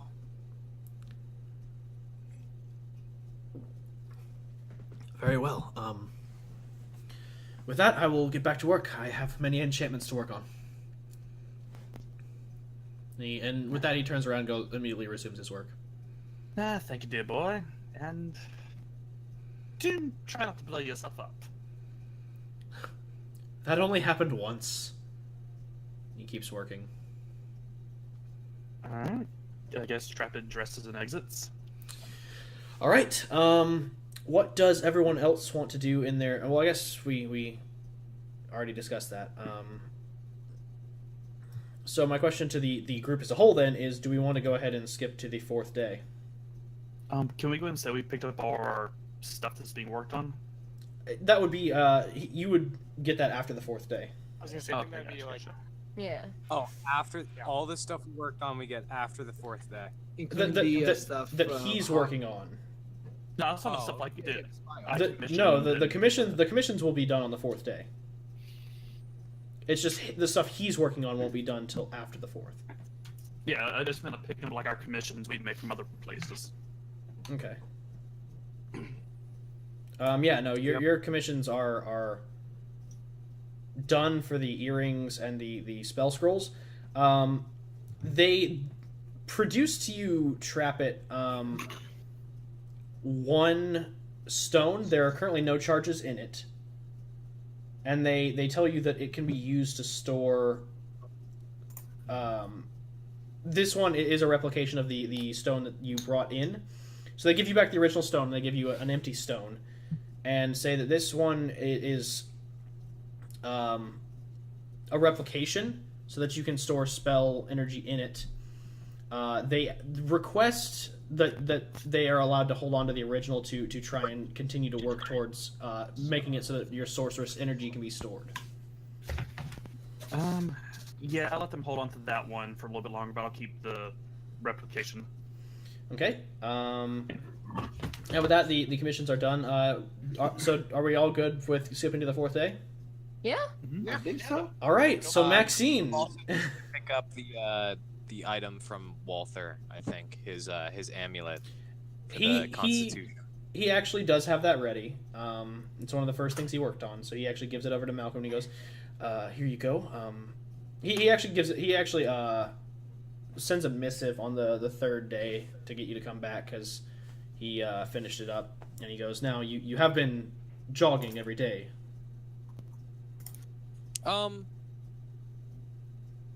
To what extent did he expect Malcolm to jog every day? Because Malcolm took like maybe half of the Gregory exercise that he got in the morning when he got his ass busted by his brother. That would have been more than enough. Yeah. Hey, proud of you, Malcolm. He gives you back the amulet, and congratulations, your constitution is now a 21. Woo! Fuck! I should have. Oh my god, that's great. Well, I mean, it only goes Yes, up by sir. 1 point, but yeah. Oh, that's true. But still, damn. Outside of that, yeah, he gives you that back, and he goes, "There you go." Awesome. And he turns and starts going back to his work. That'll be that, as Uh, far as is concerned. I just have a quick question for John. Do each of us have one of those Thunderwave scrolls, or does? Has a single scroll. Okay, and just All right. So now it is the 4th day, or more accurately, a little bit before the 4th night. And Maxine, are you actually going to Yeah. return? Yeah, I'm gonna show up to Walther's workspace. I'm gonna be wearing the dress that I plan to wear to Malcolm's family meeting with the big ol' ruby necklace that Merrick got me. And my hair all done nicely, and, you know, makeup and what have you. All the stuff that Maxine doesn't really put time and effort into, and the usual. So as you ascend the 3rd floor and make your way down to his usual workspace, you notice the door is ajar, and the usual locks are not in place, and it seems that the trap that he has, which is actually like a little tiny like mallet on a lever, like it's one of those little like rubber mallets on a lever, that just seems to be triggered that when someone tries to break the door down, it'll like kick and like thunk them in the head. You It's see just that's already been engaged. It's actually just dangling in the doorway. Fucking stupid traps and all of that bullshit. And she's just gonna open the door. Well, I mean, it's already wide open. It's just Oh, perfect. Then she's gonna just head on in. you look over Cautiously. kind of like where he was last time. You see that all the items you all requested are done. There seems to be one item on the workbench, and that is Rando's pocket ladder. Is anyone here right now? You hear muttering towards the back of the office space, and then you kind of see, and as you're kind of like cautiously walking forward, you see Walther walk out into the light where you can see him, and he's like pacing back and forth, and he seems to be talking to himself. Walther, are you good? And he's just muttering. He's like, oh, just gotta keep working on this. Just gotta keep making this. Gotta get it done. Gotta get it done. Gotta get it fast. Walther? And he just keeps walking back and forth. He's like really caught up in his own thoughts. Like he's getting a little bit louder and louder as he's like mentioning this to himself. Maxine, gonna slowly. Well, people are gonna get mad at me. Since Walther doesn't seem like he's paying attention, Maxine's going to. She probably has a clutch or something like that. How big is the pocket ladder? It's literally the size of like a little Jacob's ladder. Cool. It's like the size of like a wooden fire truck or something. That's going in her clutch bag. And he's walking back and forth, and make a stealth check. Oh, okay.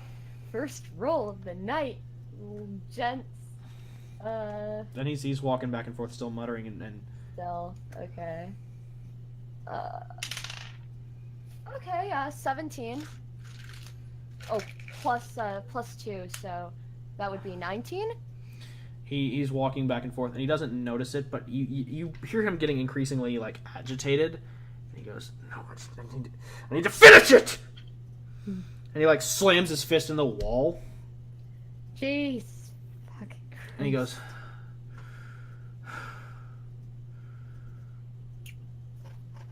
"Stop talking." And he just like he turns around and sees you, and like as he looks at you, he goes like you see like again as you saw him before, like, and as you saw him in the briefing with Janice, like the rings under his eyes are getting more and more predominant, and he just looks at you and he goes, "I don't have time for more trickery, just stop it." Not trickery, actual flesh and bone. Just gonna offer an arm to him. The opposite arm to the bracelet. And he just walks over and goes, "Yeah, like that's gonna..." Then as he grips the arm, he goes, "It's real. Yeah. It's real." And he like collapses to the ground. He's like, "Oh, it's real, it's real. Alright, It's real." okay, I'm gonna get you a glass of water. And you're gonna tell me what the hell is going on. Okay? As you turn to walk away and like get his water, he like just grips your arm. He goes, "Please, just don't leave. Don't leave." Alright. And he just Alright. looks at you and he goes, What? Excuse me, not really eloquent. What the fuck? "I need help, Maxine. Yeah. I really What? need help." And you look up, and he's crying at this point. jeez. He's just sitting there. He's like, it's all just blurring together. Alright, oh god, Then he goes, What? I need to make it work. I need to finish what what do I'm you need to working make on. work? What are you working on? Let's start there. And he stops and he just sits down and he composes himself for a minute. He goes, the designs I've been working on for the past year. I need to finish. Would I know what these are because we He's were dating a year ago?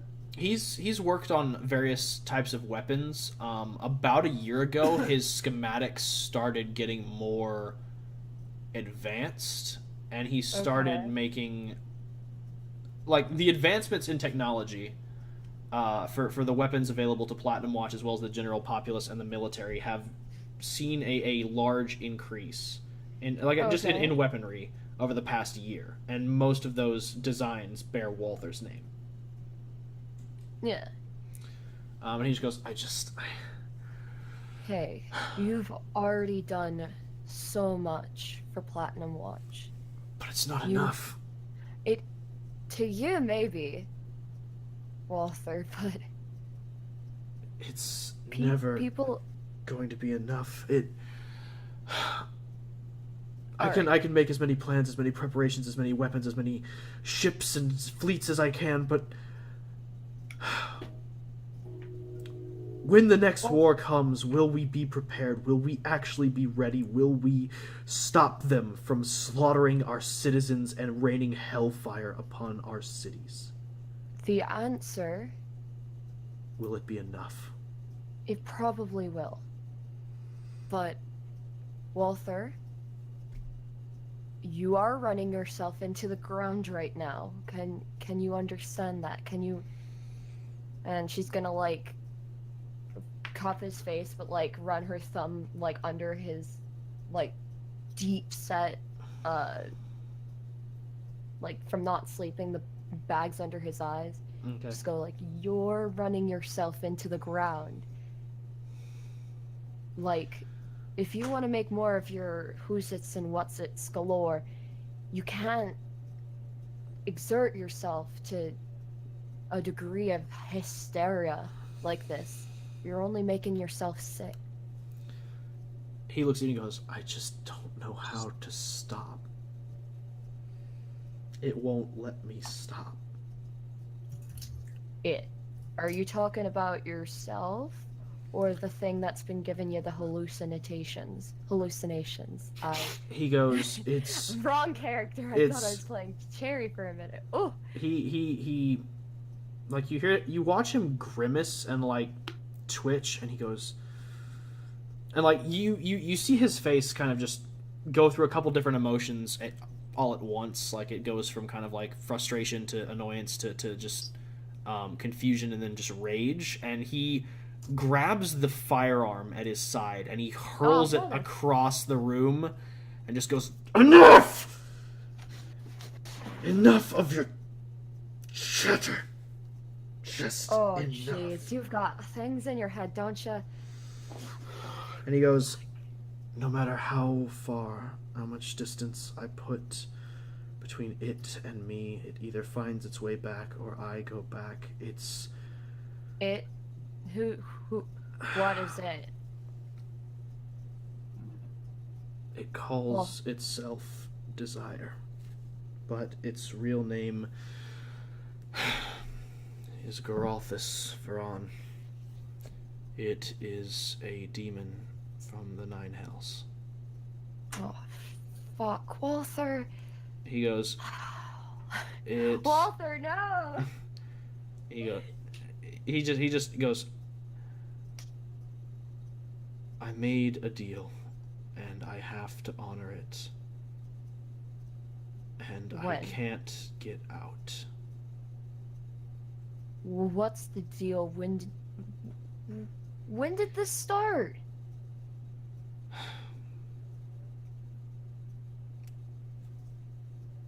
Right when I got back. When you stopped. When I got back. He like puts very big emphasis on this. He's very upset by all that happened. But he just he's like, I made a deal. Mm-hmm. It would have kept killing the village, the city, the kingdom until it was satisfied. So I made it an offer.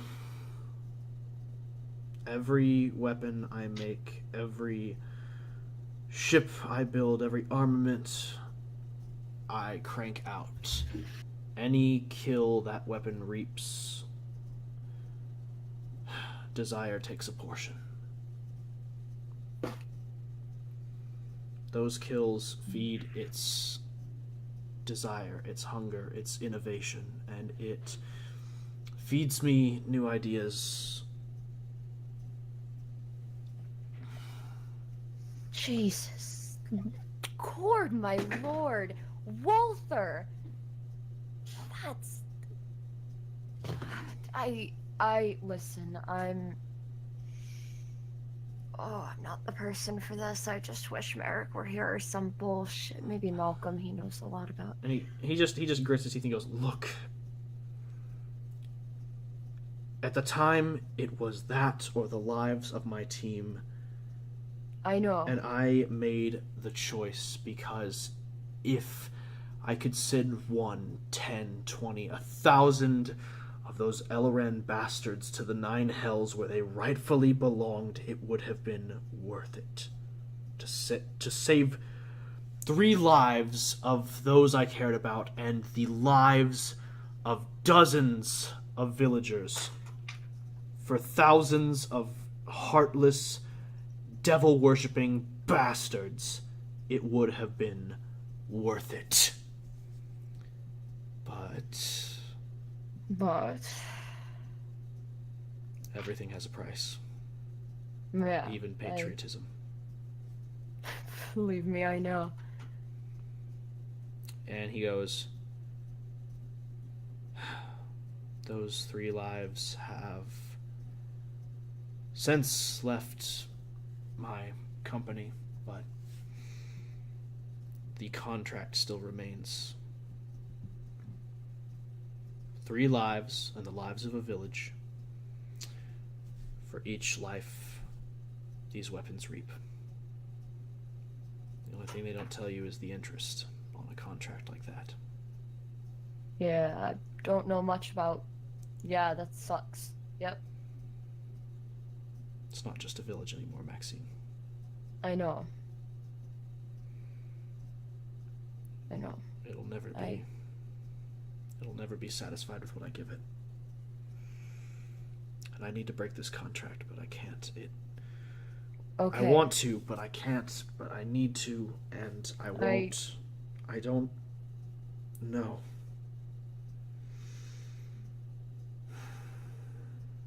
Now, you know me really well, Walther. And he smiles a little bit at that, and he goes, Better than most. Better than pretty much all. better Save my dad. better than some.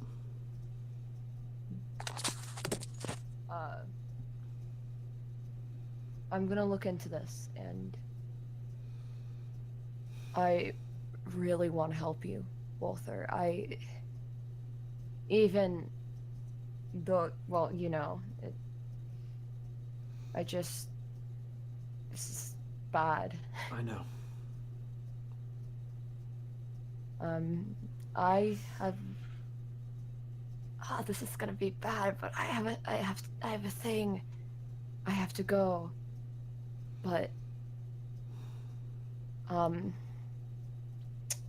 It's fine. And Look. he stands up and kind of like walks back over to his desk. She's gonna stop him. Gonna grab his wrist. And he, Hey, I'm gonna help. I'm gonna figure this out. I swear that by my belief in Cord. And you know how much that means to me. I'm gonna look into this and we're gonna figure it out, but you need to believe in hope, okay? You need to just hold on the best you can. Don't lose your goddamn mind, Walther. Your mind's one of the brilliant things about you.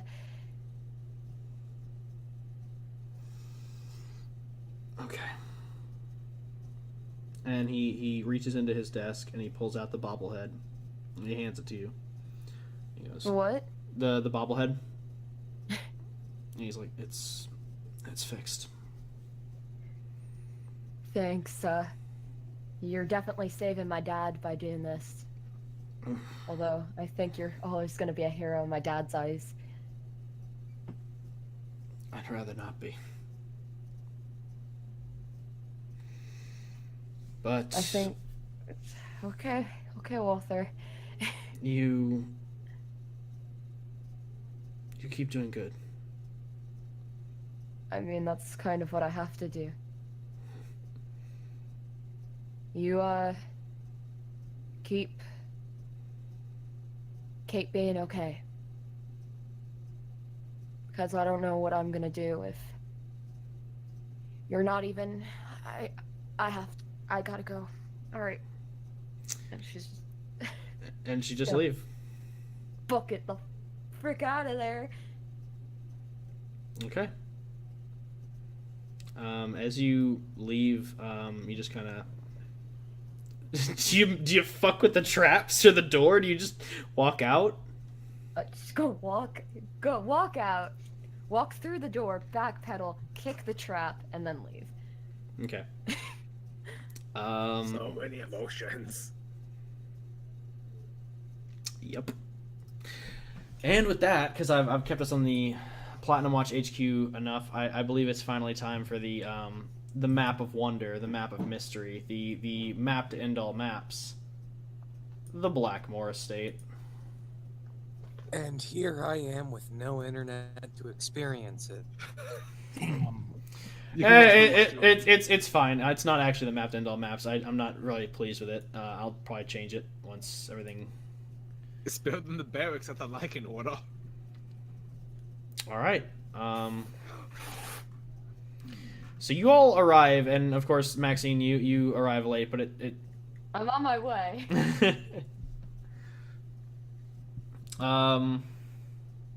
Did everybody dress nicely? Malcolm said dress nicely, so he's wearing the clothing he commissioned, his Final Fantasy outfit. Okay, define nicely for rando. Avok God. I have to is dress rando to be safe. Last Malcolm's gonna sit there and do his tie. Avok is Oh, so you're gonna undead and say I? shirtless. Minor illusion, the tie again. Can we say that Trapid bought Brando some nice clothes for the event? yeah, for the one night you got him some loners. Yeah. Dang. All right, boy. And Fancy. you remember how to use a spoon and a fork, correct? Yeah?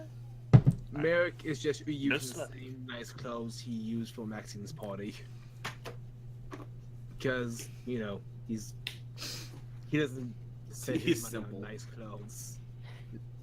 A fool. Huh? Good times to What? party. Can I give you guys all the warning before we get in there? Yeah, what's up? My dad's a dick, my mom's a little overbearing, but she means well. My older brother is the worst, and eventually I'm gonna stab him, and you're all probably gonna help me. The rest of them are okay. And just try and act as nice as you can. Alright, so dad's a dick, mom's nice but overbearing, and which one of your brothers is going to try to stab you? You have a lot. I mean, The I heard oldest. the oldest. The oldest one.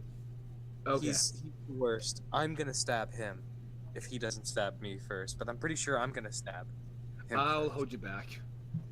No, you won't. You'll join me. Guys, You shall join me in the bloodshed. Whoa. What the... Here's the thing. What did this guy do to earn getting stabbed? well, I'm not saying today. We have a long time to think about this. Come on now, nobility in Platinum City is all about games like this. Alright, nobility. Fun. Yeah, well, Wait, you guys This is believe gonna in be- stabbing people? I'm just letting you guys know where I stand with my family, so that in That- case I appreciate the heads up. you get weird looks from anybody, you know why. And if I could encourage it, I'd like you to give dirty looks to my brother that I hate, the older Hell one. yeah. Please. Got it. Make sure you give the dirtiest look you can. Is that either of the brothers that I met previously? No, you'll I know like this them. one. Yeah, no, the other ones were decent. I didn't want to murder them like I want to murder this one. I don't even know if he's here, so that's not even a concern. But thought I'd just give you all a warning. All right. Alright. So we'll say that the group heads in. I'm assuming. Do y'all wait for Maxine, or do you? Oh yeah, no. If like by the time she's running late, like Malcolm is probably calling her while she's on her way. Like, where are you? Hey. Sending Stone just at house. Where are you? Where you at? She Hey. she responds. New sending Stone. Who Oh, dis? we ready? Where you at? Where you at? New sending Stone. Who dis? Are you genuinely reaching out to her? Yeah, but not like that. He's Yeah. just like, Maxine, you gonna show up tonight? Yeah, I'm actually, I'm almost on my way there. Almost on your way. Okay. Okay, I'm literally rounding the corner, it's down the street, and it's another left, and I'm fucking My there, eyes Malcolm. You look lost. You need to turn around. I see you in that crowd over there, 2 miles away. Turn around. You're walking the wrong way. You're so lucky I'm not gonna beat the shit out of you in front of your family again. And just Perfect. turn Click. around, pick up her. She's wearing a really nice gown this time. Like the one she wore to her own party was fairly modest. This one, she knows the Blackmores. So Are it's you like in heels? Because that might be an issue. Or you can't go in heels. I can most certainly do not question a woman's ability to run in heels. Or you'll find one. Do not- I've not- seen Jurassic World. It can be done. Guys, It's possible. do not question a warrior paladin's will when they are wearing. Exactly. She's got like one of those big hoop skirts on, and it's a big dress. It's got long sleeves. It has almost a few layers on it. It's like got a built-in corset. She like turns around, sees Malcolm, goes, huh, picks up her hoop skirt and starts coming over there the most unladylike way possible. You know, as Maxine does. The hair's all pulled up nicely in like an up, half down look. She's got that big necklace. She's like, alright, I'm here. Fucking. Malcolm like throws his shoulders back and has his hands in his pocket, and he eyes you up and down, and he goes, "Wow, you actually dress nice for me. That's pretty considerate." I'm so close to fucking punching you in the throat. Just please. How about, You know, we're still outside. No one will see if you hit him now. Let's Let's just head inside. We got a good impression to make. Yeah. Let's just get this over with. And like she is exuding a little bit of exhaustion. Everything okay? Yeah, just a lot to think about right now. Okay. If you ever need to hopefully the talk, family- Thanks, Merrick. And for, she's gonna gesture to the necklace and be like, this too, yeah, thumbs up. Yes, the Malcolm, nods. Eric, you got her that necklace there, did you? Yep. Huh. And he like looks at it and he looks it over, and I want him to try and roll like nobility maybe to see if he remembers any of the jewelry jargon his uncle knows. Yeah, sure. Roll fucking that history. Okay, we'll make it history instead. But It's like no ability. we've got a 17 plus 5, which It's in damn, I Pathfinder. forgot what this is more. I'm sorry. It was a 17 plus 5, which makes it like what 23. 23, yeah. Yeah. 23 or 22. 22. If it's plus 5 and it's a 17. Oh yeah, my math is bad. So is mine. Yep. One moment. Still working on a few things. That's fine.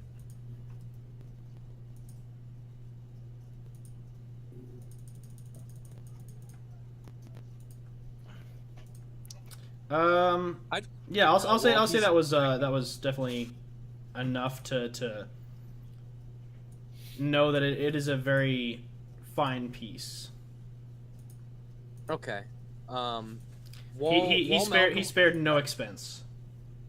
Oh damn. Well, while Malcolm makes that observation, there's no respect for personal space whatsoever. So, imagine that how you will. But I gotta say, at some point, he probably has to pick up the necklace. So, to like look at the backside to see if there's any markings on it, if he recognizes a brand or something. So if Maxine at that point would slap him away. No, Damn. just All right, kind of well. watches him do his thing. No, he goes over it and he tries to like despite the fact that it was a well-bought brand, he still tries to like, oh well, it's not Louis Vuitton, so I don't know what you're talking about, right? Just like, you know, Okay, you know, next I'm time sure I'll you got consult this you. pretty good on that deal from that side shack, but I'll tell you what, my uncle would have gotten you on this certified, and I'll tell you what, this was likely a conflict, Ruby. You probably got this from some starving kid in the Underdark. All right, at this point, Maxine's gonna. It's absolutely like. It's less of like she punches him in the throat. It's more of the slap upside the head. Hey, jeez, every time you do. It was a nice thought. Yeah, it was a nice thought. We should. If you have a problem with it, you can bring that up with me. And with that, she's gonna coolly kind of start heading up to the door, not even caring if they're following her. Let's do this. Like a sad puppy. Malcolm's like a sad puppy as he follows behind. So tell us, Malcolm, is that an open bar here? I'm sorry, what was that? Trapper said, so tell us, Malcolm, is that an open bar here? Oh, of course. We only keep the finest on reserve in the Blackmore estate. Or, at least they did when I was here. Oh, Good elven wine. boy, you are lucky I'm dead and can't consume anything. I would tap you out. All right, so feel free to move around as you may. I'm getting the last of the things finalized, and once that's done, it'll be all good. But yeah, just go ahead and move your tokens real quick. Wait. Oh yeah, John, you can't use. I can't move my token, so. Oh just shit! for I'll move it. the I'll sake move of it. argument- Just for the sake of argument, Malcolm is attached to the hip with Maxine as they're walking. Like you do. Yep, like he does. Ooh. Do we even knock, or does Avo just go through the door? Malcolm just like belches as they're walking through the door. Oh, We're the ones trying to make a good impression. What's up? I'm here to haunt your house. So as you all kind of like walk in, the servants greet you, but they look a little flustered. It's the ghost, isn't it? I doubt it this time. They look at you and they're like, no, not the ghost. Lord Malcolm, wonderful to see you back. How are you? Well, I'm not angry, so we're doing good in that department. I'm just here to say hello to everybody and wish them well and see them again since it's been so long since Yes, I've gotten out. the dinner. About that. And then one of the servants goes, "Are we? You're all with Platinum Watch, yes?" yeah. Yep. Yep. Yeah, this is my new team. Even me. Oh, thank God. Hello. Hello. And they go, Mr. Blackmore, there's been a bit of a situation. That's why we were concerned about the plans of the evening. Yes, the meal is prepared. Did my father get too hard on the wine and hit Mom again? Is that what's going on? Hold up. No, sir. And again, nothing like that has ever happened that we remember. But Oh, well, we can be honest in front of my guests, their family, but yes, sir. And Mr. Adkins has had a temper before, but normally it was with you and Grace. well, never mind. But that if that's you've not the situation. So the situation, and then one of them goes, "Oh, for fuck's sake!" The situation is that some bastards broke in here and started waving blades around, and they took your family to the upstairs, and we're not sure what to do.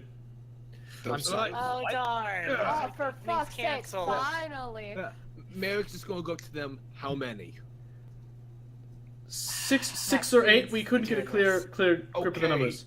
Well, wait, Maxine you said they starts have taking off her hoop skirt. Yes, yes, Two blades out of his sleeves. yes, sir. They have your. John, I heard that nice. Yes, they have your family. Okay, like Malcolm looks back to everybody else and he says, "Did you bring your weapons?" And at that point, Yeah. like, pulls the- Everyone like pulls their weapons out. And they're like, yes. Wait, Wait, we're supposed to bring our weapons? Yeah, I get my sword back. What? No, y'all don't have anything. However, I will say, they provide you with some gear that is used for like sparring. It's not the best. It's not like real like it's definitely a real longsword, but the edge is a little not so great. Okay. Merrick's going to take off his jacket, roll up his sleeves, and transform. Sorry, Malcolm. This is going to be the first impression. Maxine's just fine. pulling off her hoop skirt, pulling down her bloomers, tucking the front of her dress into her chest, so that like her dress isn't in the way. Pulls out the She like messes with the corset bit a little bit, loosens it. You hear a like a thunk. It's a long sword that's fallen that was tied into her corset. All right. Oh my What? god. Where were you Yeah. keeping that? Where was it? It's She like- keep, no, I'd say it's Stockings. maybe Don't worry like about it. maybe like a short sword or a dagger or Like something. along the base of her spine, like it was I a was- bar back there. I was gonna say maybe short sword or dagger, something that your dad was always just like, you need to bring this with you. Yeah, it's a short sword. Usually I put it down my stockings, but I put it in the corset this time. Avon's got the bag of holding on me. You do have the bag of holding, but all the weapons in it are require attunement. Okay, I was going to give them my sword of warning, like so on that. Oh shit! Yeah, I forgot that Yeah. you had all your stuff that you could put in the bag of holding. Yeah, you can give Gimme. Merrick your. I want it. I want it. That can- sword's mine. You can give someone the long sword of warning. Trevor just looks from mid to max and like, I can hit twice. Alright, here you go, Captain. Don't break it though. You know what? Trap it. Trap it. Bless you. Rando, we'll say that Rando, despite I don't need my weapons. we'll say that despite trap it dousing up in finery, you insisted on keeping your sprig of mistletoe. So you've got that kind of like in your breast pocket, kind of like a pocket square would be. But you got like this nice little like mistletoe pin on type deal going on, so you can still cast spells. I'll give you that. you pat your breast pocket and you're like, call lightning. But Travis leaves him, so he looks over. Now remember, we're inside a friend's home. Don't set anything on fire or blow it up. They're all used to me already. I wouldn't worry about it. I wasn't worried about you, I was worried about him. Talk Yeah, to me. there. Hi. I'm gonna be honest with you guys. All of this stuff is under insurance, so I'm not gonna be too done up if the carpets and drapes get a little burned. You know what I mean? That's all replaceable, but my family isn't. So Let's what wreck I'm this place hearing then. is, I could cut loose, and it's not my Well, fault. Rando, if that's your Ren? decision, go hog wild. Oh Christ. All right, so they gesture you to the staircase. Okay, I'm back. Hell yeah. They gesture you to the staircase and point you to where you need to go. He said I just realized I scout didn't. ahead. I just realized I didn't GM info overlay a lot of these guys, so you can actually see their positions on here. God damn it! Pretend you saw nothing. It's okay. Back. Oh, don't worry, I didn't see Okay, it. my net is still waking up. Yeah, Okay. we should be back online right about now. Oh, Walker, did you get the PM I sent you a few hours ago before game? Oh shit. Let me double check. Sorry, when I've got OBS running, I don't get notifications. Here we go. It's like around 5. Yes, we can do that, and then the other one that you sent recently. Okay, cool. Did I miss anything? Yeah. That okay? You can make that change for the item. Okay, cool.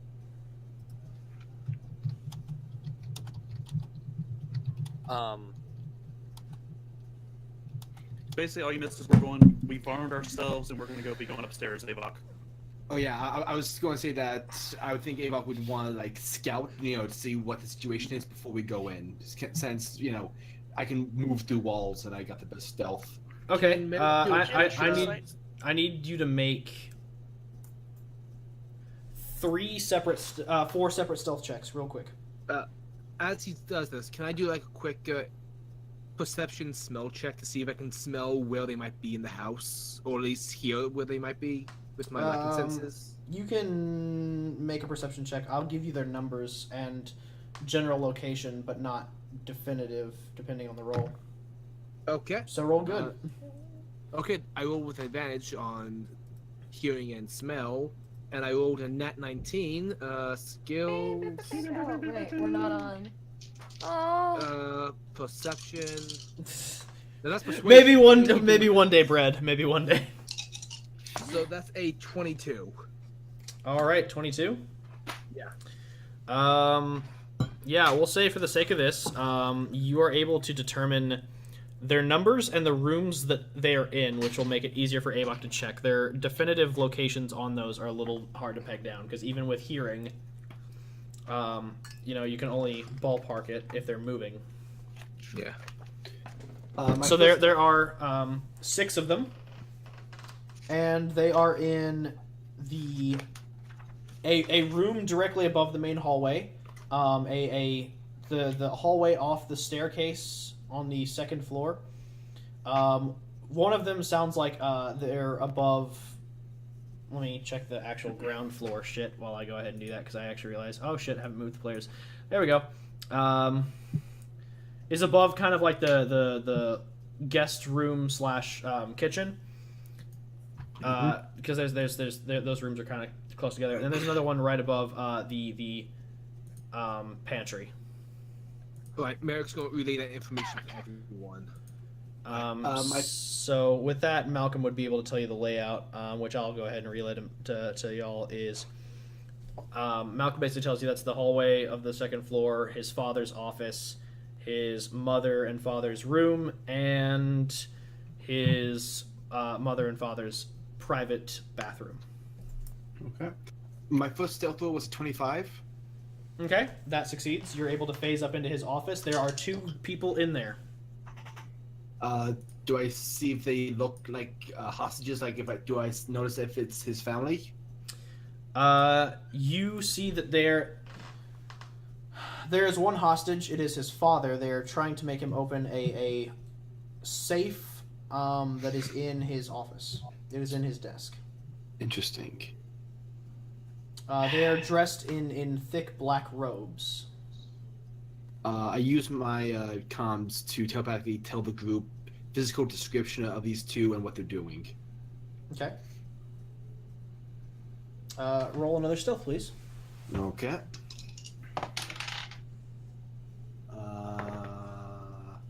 Ooh, not great. Wait, actually, yeah. 18 total on this one. Okay. You are able to kind of phase into the where the bedroom would be, and you see one there, with Malcolm's mother and sister, and they're kind of like, the mother is looking very pissed, would be the best way to describe it, and the sister is just looking kind of bored, honestly. Wow. And there's like a guy with them? Yeah, there's a guy with them. He's just watching them, making sure they don't move. Alright. And I'll need the next one. Okay. 16 plus 6. 22. You're able to phase into the bathroom. One of them is in there, like, searching the premises for something. And he's got another member of Malcolm's family. It seems to be his youngest brother. No! He's got him. It seems that he has actually been. This is a smart person. He actually got him to get into the bathroom and then lock the door by placing a chair against it. I'm so proud of him. No, I mean that like the other guy locked him in there. Oh, shoot. That's not great. Not proud of him. He needs to die. And then I will need that last stealth check.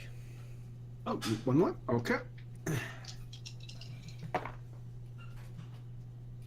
Oh my god, that was almost really bad. 21. It was dancing on a 5 or a 15 for a little bit there. So you find the final 2 in the hallway. They're just kind of standing there and discussing amongst themselves. If you want to stay there and listen to what they're actually saying, you'll need to make an additional stealth roll. Oh, you bet. Yes, I will. That is a 23. Okay. Boots They're of elven kind. Thank you. they're just standing there and they're like, so the family's loaded, right? It's like, yeah, the family's loaded. It's like, so then why the hell are we coming here and just getting table scraps, man? We should be, stealing more than just some gold out of a safe. It's like, there's a lot more in the safe than gold. We were promised that. And they're like, yeah, whatever. Still, though, this seems pretty bullshit. I mean, you think with a friggin' campus this big, they'd have more security, right? And it's like, yeah, well, the servants seem to have been enough, and outside of the the meager security we killed on the way in, I mean, this place is pathetic. Out of all of them that I saw, did I notice whichever one would look like the leader? One in the office. It's the one who is closest to the desk. Okay, I'm gonna relay everything I've learned to the guys, and just mention. So they're trying to get into the safe. So I might be able to possess the leader.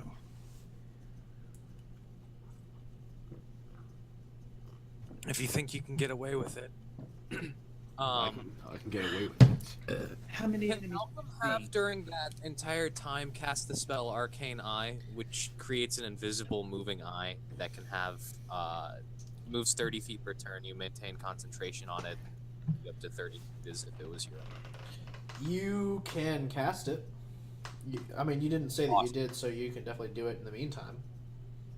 Yeah, as in, I wanted, while he was doing all those stealth checks and figuring out all that info, maybe his magic eye was doing the same kind of recon. Yeah, you. I'll say that you. So it can move up to 30 feet. Away from me or 30 feet in gen, I'm asking the specifics of the spell. How far can it move? So you create an invisible magic eye with a range that within range, so within a range of 30 feet, that hovers in the air for the duration. You receive mental images from it, normal vision and dark vision out to 30 feet. As an action, you can move the eye up to 30 feet in any direction. There's no limit as to how far the eye can move, but it cannot enter another plane of existence, and a solid barrier blocks the eye's movement. It can pass through an opening as small as 1 inch in diameter. It's at 2.5 per eye. So, under door cracks and stuff if it's, wide enough.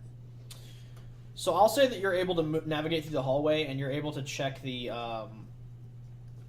bathroom because the door is ajar, but the entryway to your parents' bedroom and the entryway to your dad's office are very tightly. I feel like they've experienced the arcane eye before, so they've modified their shit. So that I can't spy on them, probably. Yeah, your parents are aware of your fucking. They're not having any of it. So the dad's office in the bathroom and the bedroom. Yes, the bathroom. The door's wide open in the hallway. You're able to see everything. Malcolm, just because I'm going to do something silly. What's in the safe that you know of?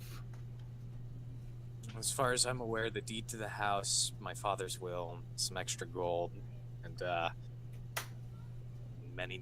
anything else we'd keep on the family property. Some things we keep in storage elsewhere, but plenty of valuables and family heirlooms and the such.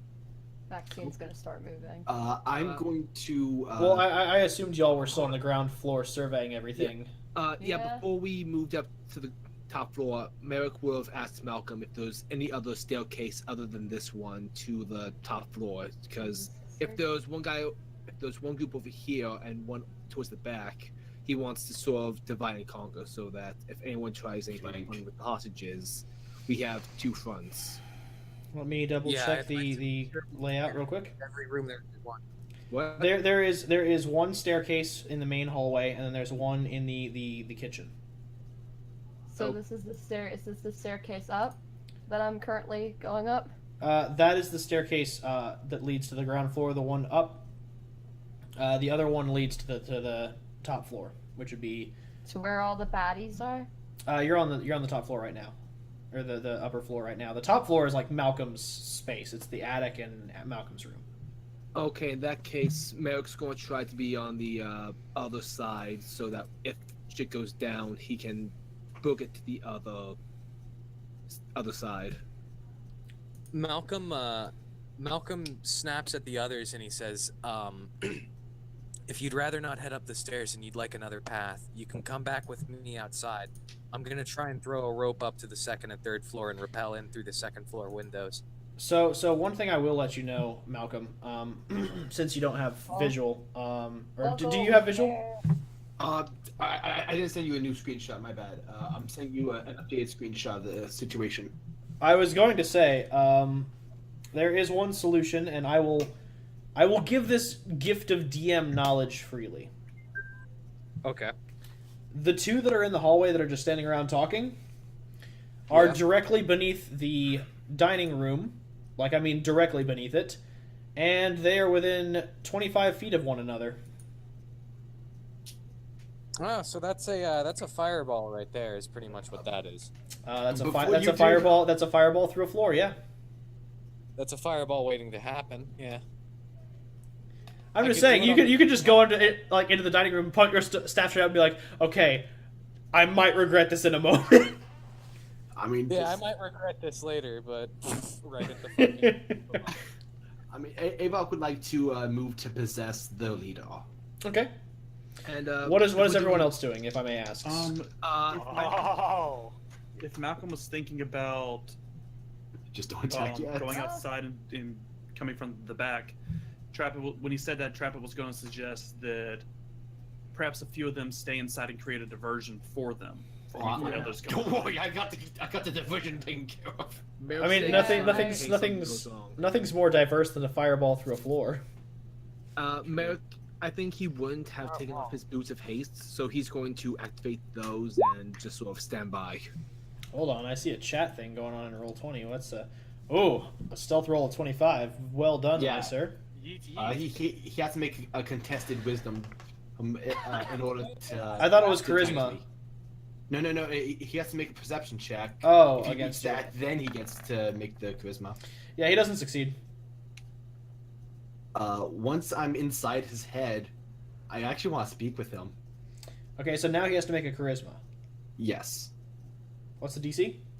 I believe it's 14.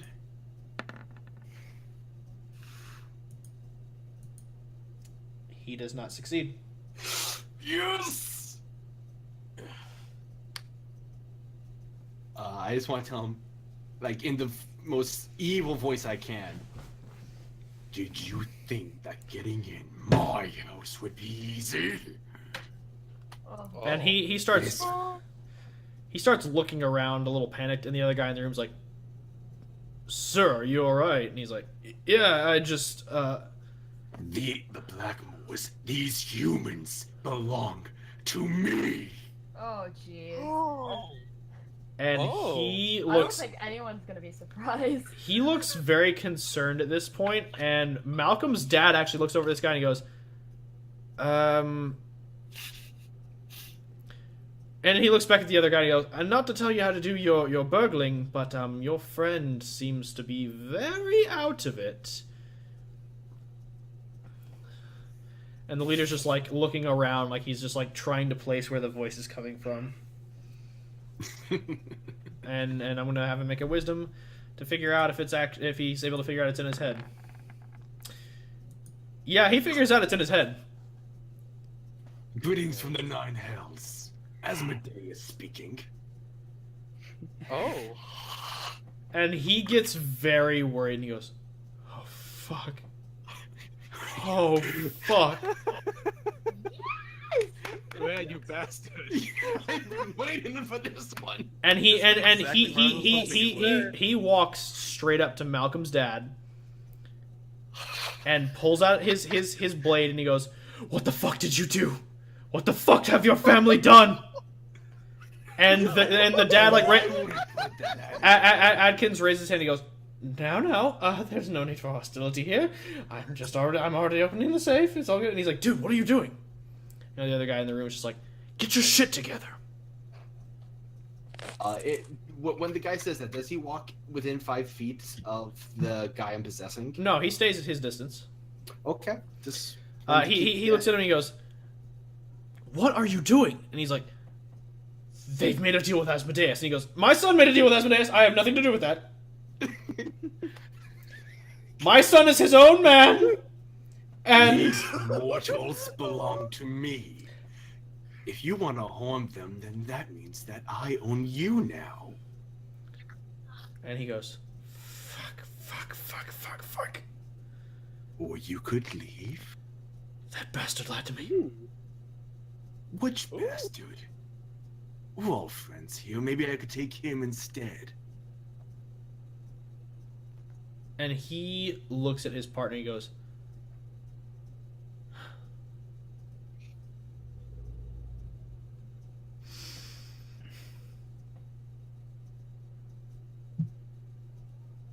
we're leaving. We're finding that Malcolm bastard and we're gutting his fucking... We're killing him. Uh-oh. We're killing him right now. This was a bad contract. We shouldn't have taken it. Oh? Huh? And the guy looks at me and goes, what the fuck are you talking about? There's gold in the safe and more documents that... We can own half the countryside. What the fuck are you doing? He goes, the sales pitch was too good. It was too good. He's playing us, don't you see? And he's looking at... my Malcolm put you up to this? And he's looking worried, and the other guy's looking at him and he goes, okay. Okay, boss, easy. We're all friends here. And the boss is looking rattled. Like, he's looking around, he's pointing the sword at Adkins, and then he's like pointing it at his friend, and he's pointing it at Adkins, and he's just like, we're all friends here? We're all friends, boss. Put the sword down. Let's just, like you said, let's reconsider our options. You know, this contract wasn't everything we wanted. We shouldn't... We're already here, we're getting what we want. We should leave it. And Adkins is like, I agree with your friend, and I guarantee you my son will get a stern talking to about this. This is just another one of his pranks. He does this from time to time. I understand. Not the first time we've been in this situation. First time we've had swords waved in our face, definitely, but not the first time we've been in a situation where we've had to deal with one of his shenanigans. I can pay you. Please don't harm my family. I will deal with my son in his own right. And the leader is looking like fucking rattled, and he points at Atkins and goes, shut the fuck up! Shut the fuck up! And he turns to his mate, and he's just like freaking the fuck out. At this point, I'm gonna go ahead and roll something real quick. If he moves to attack Malcolm's dad, I'm imposing disadvantage. Okay. So I guess I have to roll with disadvantage. Oh shit. You should intervene and fight against his soul to stop. Like, he that's still a hit. Ooh. Back up. Hearing that, Merrick's gonna pounce on this guy. Well, Maxine's Alright. And on Is that that the moment where the breach charges go off? Is that the moment that we hear the FBI open up and everything Hold on. explodes? Hold on. Okay, guys, hold up. Okay. Wait, why so many D20s? Oh, Why so many D8s? oh, he's a rogue. As he goes to attack Malcolm's father, his mate charges across the room and stabs him, killing damn. him instantly. Yeah.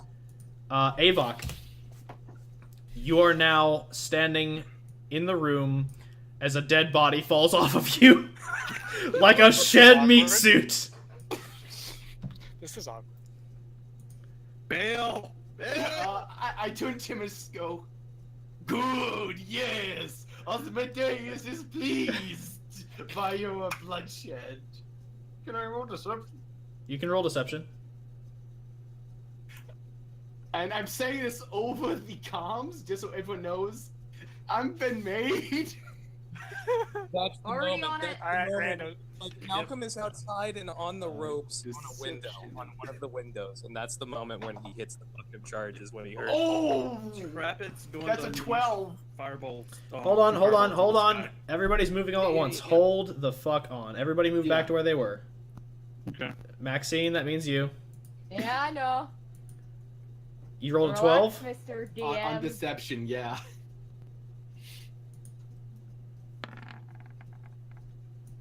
Okay, that doesn't hit. The jig is up. Everybody needs to roll initiative. Alright. Finally. Oh boy! Oh boy! Shit. Let's do this! Okay, what are we 21. looking at? We're looking at a 10 plus 7 is 17. I love having that. Oh boy. Actually, it's plus 8. I'm an idiot. Woo! Alright, let's.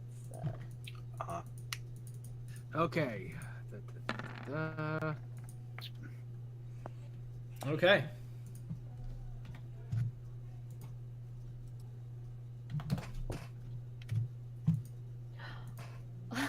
Well, I'm going. Well. Hey! Hey! Can we tag team this guy? Because Oh, we have hell the same yes. initiative? There we Wait a go. second. Mind you, that Malcolm. Oh wait, Malcolm, you can't roll because you're on the site. Well, No, you I roll the can't. dice physically. My total was Oh, I 18. see. Okay. Yeah, my physical roll. All right. What are we looking at? I'm adding everyone's initiative right now. What are we looking at for everybody? One of the battle buddies are 17s, the Paladin and the Blood Hunter. The Paladin and the Blood Hunter both have 17s. Yep. God's Wrath and God's Mistake. Which Oh, one's which? Which one's which? You decide. It's okay, we're twins. We're literally mistakes. I was talking about the Paladin and the Blood Hunter. Hey, you can't play for twins. Yeah. No, you're not. All right. You're bonuses. Hold on. Oh my god, that was adorable. Shut the fuck up. Never. Somebody's gonna die, and it's not gonna be John. I mean, someone's already. All right. Goes. Avok. Yes. Avok. Initiative. 16. 16. Thank you. 16. Zach, that's an 8. Yep. Hawk, that's a 21. And 18 for Malcolm. And an 18 for Malcolm. Okay, so this is going to go rather poorly. For us, probably. Probably, yeah. So up first is Rogue in the back. So upon hearing all this commotion, he turns to the Maxine's mother and or not Malcolm. Malcolm's mother and sister who are tied up, and goes, "Stay here." And he walks over, and I'm gonna have him get about here. He throws open the door, sees Merrick in wolf form, and goes, "Oh shit!" and slams the door. and spends the rest of his turn barricading the door. Trap it. It is your turn. All right, I'm going to take up a position over here and use Melf's minute meteors. All right. Yeah, he's got Melf's minute meteors, or rather, Yes, he's, drop or a rather, bunch of rocks. You've got or rather, he did. As you go to summon this spell, as you begin to weave the arcane energies, Malcolm, you're on the. You said you climbed up to the roof. Yeah, I was. Well, Rando has the ladder, right? Oh, so you and Rando are on the I roof. don't think I have the ladder. No, Maxine has a ladder, Maxine has my ladder. Yep. and no one knows that Maxine has the ladder. Yep. Maxine has the ladder. So what is your backup plan now, John? Okay. Lie yourself. Well, no. Listen, the idea is if I was gonna go with Rando and we were gonna use the ladder, but if he doesn't have the ladder, both of us still have rope. So I'm just gonna say we we each You spent a decent amount of time chucking grappling hooks at the ceiling. Malcolm knows his own house. Like I'd imagine he knows how to climb up the side of his house really well. Like his I can house. thorn whip. And then he could like the roof is maybe only what 2 stories high max. It's 3. I mean, he can drop the arcane eye and cast levitate if he needs to. Okay, so we'll humor this, but for now, trap it. So Maxine and Merrick, you watch as Trap It begins to summon this arcane energy around him, and then you watch as his form begins to I guess the best sense of it would be fragment. As like you see spectral versions of Trap It kind of surround him, and they're all mirroring the same thing he's doing, and they kind of start to shift and shake violently and then begin to phase as they all collapse into one, and your spell fails. Oh. Now, what would you like to do, Trap It? Trap It just looks very, very confused because he's standing out in the middle of a hallway with, facing 2 guys. He looks quickly from his hands to them and is going to try and attempt to spell one more time. Okay. I full disclosure, I don't remember what narratively it was changed to when the mirror plane happened.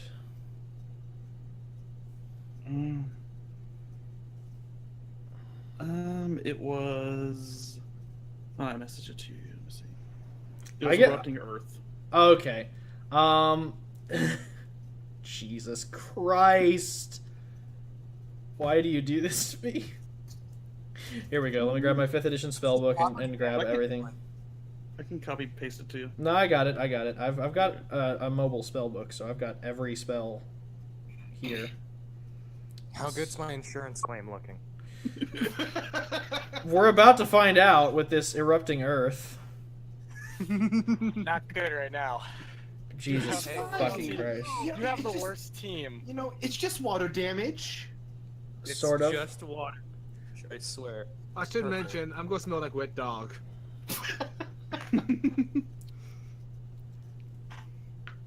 How's a wet dog doing lightning strikes? That's gonna suck. Don't do that. That's struck by lightning. Okay.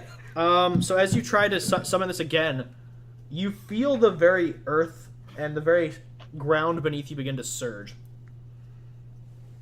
and shake, and you feel this new knowledge begin to enter your mind as Melf's minute meteors fades out of it. And you concentrate on the point between these two. Mm-hmm. And I'm going to have them both make dexterity saving throws.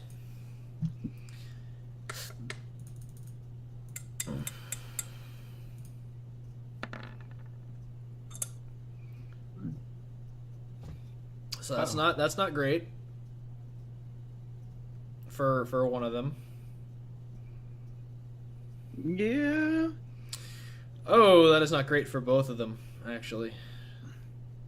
Do I need to roll anything or do anything? What is your DC? Let me pull it real quick. +2 from the skull. Yep, +2 from the skull. Shit. I'm sorry. My DC is. It's not my spell sheet. What modifier is it again? It's charisma. It's my charisma. 8 plus your proficiency plus your charisma. No, 8 plus proficiency plus charisma. Sorry, I'm trying to find my I'm sorry. I'm trying to find my proficiency on here. It should be +3. Okay. So 11. 11 plus your charisma plus 2. I think 17. Oh, okay. So they both fail. Jesus. And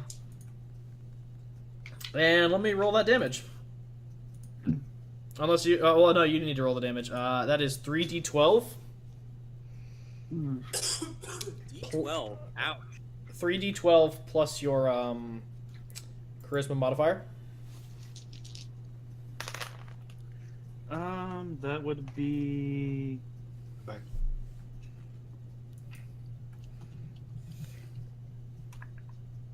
That'd be 18. They are both. One of them is very dead. The other is very bloodied. And he just looks as. This is gonna get real fucking shitty. But the floor collapses as the earth literally he reaches out into the earth that is within these building materials, this drywall and these tiles, this plaster. It erupts, sending one of the guys into the sky. His head collides with the head beam, and he drops the 20 feet onto the dining room table and dies instantly. Yes, sir. As the other gets blasted back, but just forward enough that he lands on the edge of this now pit in the hallway that spans this 20-foot this 20-foot area. So kind of so he gets blasted literally almost like Trappet's feet. Jeez. And he just lands there and he's like, oh my god. And he looks at Trappet and he goes, please, I'm sorry about this. I don't want to die. Please. Trap is just standing there kind of slack jawed, just like, what the fuck just happened? And then you poke him with a stick. You're just like, nope. Get off the ledge. I don't want to get off the ledge. Trap is just gonna move forward and just kind of nudge him with his shoe. Just go. No one can see this. Please, I don't want to die. Just nope, go get. Yeah. Stop embarrassing yourself. Do you actually want to kick him off the ledge and down the fall damage? Oh my god. Travis gonna look like, okay, just add a character. Should I do that, guys? I don't think Trappet would, but I could be wrong. I mean, I think it might be good to have someone to question about this. I feel like he feels bad enough. I feel like he's just gonna be like, Yeah. I'll make it quick. I promise. I'll make it quick. Travis yeah. Okay, Trappet's going to pull him up and basically try to subdue him. Okay, you're still gonna need to make an athletics. Let's see if I don't drop him. Yeah, pretty much. Oh. I don't get a with reroll him. for that, do I? No, you don't get a redo. What'd you roll? I rolled a 2. That should be enough. Hey, so it's a It's a 5. Don't Uh, fall with him, please. Hey, Trappet. I'm gonna fall, aren't I? I'm going to give you the benefit here and ask if you'd like to make a dexterity saving throw. Yes. Go ahead. That's better. That's a 19. Okay. So as you try to lift him, you grossly underestimate the weight of this man and your own strength. So as you pull him free of the ledge, as soon as you get his fingers off it, you both fall. You both drop. Luckily, your time in the circus has taught you enough about safety falls, so you're able to do a tuck and roll. You'll take half fall damage. Let me go ahead and look at that. It's I think it's a D6 per every. I thought it was 10 feet. Yeah, no, it's every 10 feet, and then he takes a D6 or a D8 of damage. I'm trying to remember which one it was. I think it's D6. Yeah, I think it's D6. So that would be, you just take 1d6, this guy takes 2d6. So I'll roll his 2d6, Okay. and then roll... I can't see the counter. Yeah, the initiative counter went away. Oh, it did? Oh, my apologies, that was on me. You're good. Yeah. So that is... so the fall damage will be your turn. Luckily, as a total of 4, you're going to take half, so you take 2 points of fall damage, and he is dead. Oh, damn it. As Trevor falls, he just goes, I did not mean to do that. Yeah, no, he landed on some silverware, it was bad. Yes, sir. As he falls, he's just like, I forgive you. Yeah, he's like, I forgive you, and then a candelabra lands in his head, and he's gone. No. Oof. Nah, that's just how it be. Rip, you beautiful angel. Damn. All right, and with that, it's Malcolm's turn. All right, so I guess I'm at the window. Yeah, I guess you're also at the window. Which window? Because there's only 4 windows, or there's the window to your parents' bedroom. There's the window to your sister's bedroom, and then there's the 4 windows along the hallway. Which window? Just send you a screenshot of the updated situation. Rando, were you one of the ones who got a breach charge? Nope. It I don't was think I did. Trapid and Merrick. Okay. Well, Malcolm wants to go in on his parents' room, but he wants to synchronize that with Rando so they both jump in the window at the same time. Oh boy. So what turn does Rando have? I'm the last guy. He's the last guy. So, good luck with that. You know what, Rando? I'm holding my turn for you then, and we're both standing outside the parents' bedroom window. I'm gonna hit it, and we're both gonna jump in and take like our attack actions, and we're gonna like. we're just Okay, gonna so So Is us jumping- you've both climbed the building, Yeah. and you're just waiting outside the window with the thunder wave charge on the door. Yeah, like we got the Okay. glue on it, and it's like it's shaped up, and like we're even like peeking in the window occasionally. We're just waiting for that sort of right moment. I need you Like, both to I'm make waiting. athletics checks. I was gonna say, I just want to have a question here. Both Is this both all of our both movement speed? both athletics I checks. I can Okay. do levitation if he ends up eating shit. So I'll have that on the docket. Did you read shit? I mean- 12 plus what's my athletics? 5. Okay, 17. You're able to hold onto the rope. I got a 13. Why do you have me climb shit? I hope you got that levitate prepared, Okay. because Malcolm Rando's little chicken arms begin to shake as he holds this Yeah, rope. Malcolm sighs real heavy and breaks concentration on his arcane eye to get a quick one of his actions off to get the levitate off on Rando so he doesn't eat. All right, and you're good for 1 round. Then you're gonna have to keep concentrating on keeping him up there. Just as long as it takes for him to fly himself into the room and torpedo into somebody while he's levitating. So you're holding your action. Yeah, after the other action I'm gonna hold, which is gonna be the breach. All right, Merrick, it's your turn. Right, so Maxine and I will gonna go for one of the guys who perished. So since they're gone, What about the guy with the door? I don't know Malcolm and Rando are about to breach, and this guy is. I feel like they would have disclosed it over the earring. I feel like, yeah. Yeah, Malcolm's like, we're stacked up outside the parents' window. We're about to come in. Okay. There's someone in the bathroom if you want that guy. Merrick's gonna sigh like, I really want to run through that door.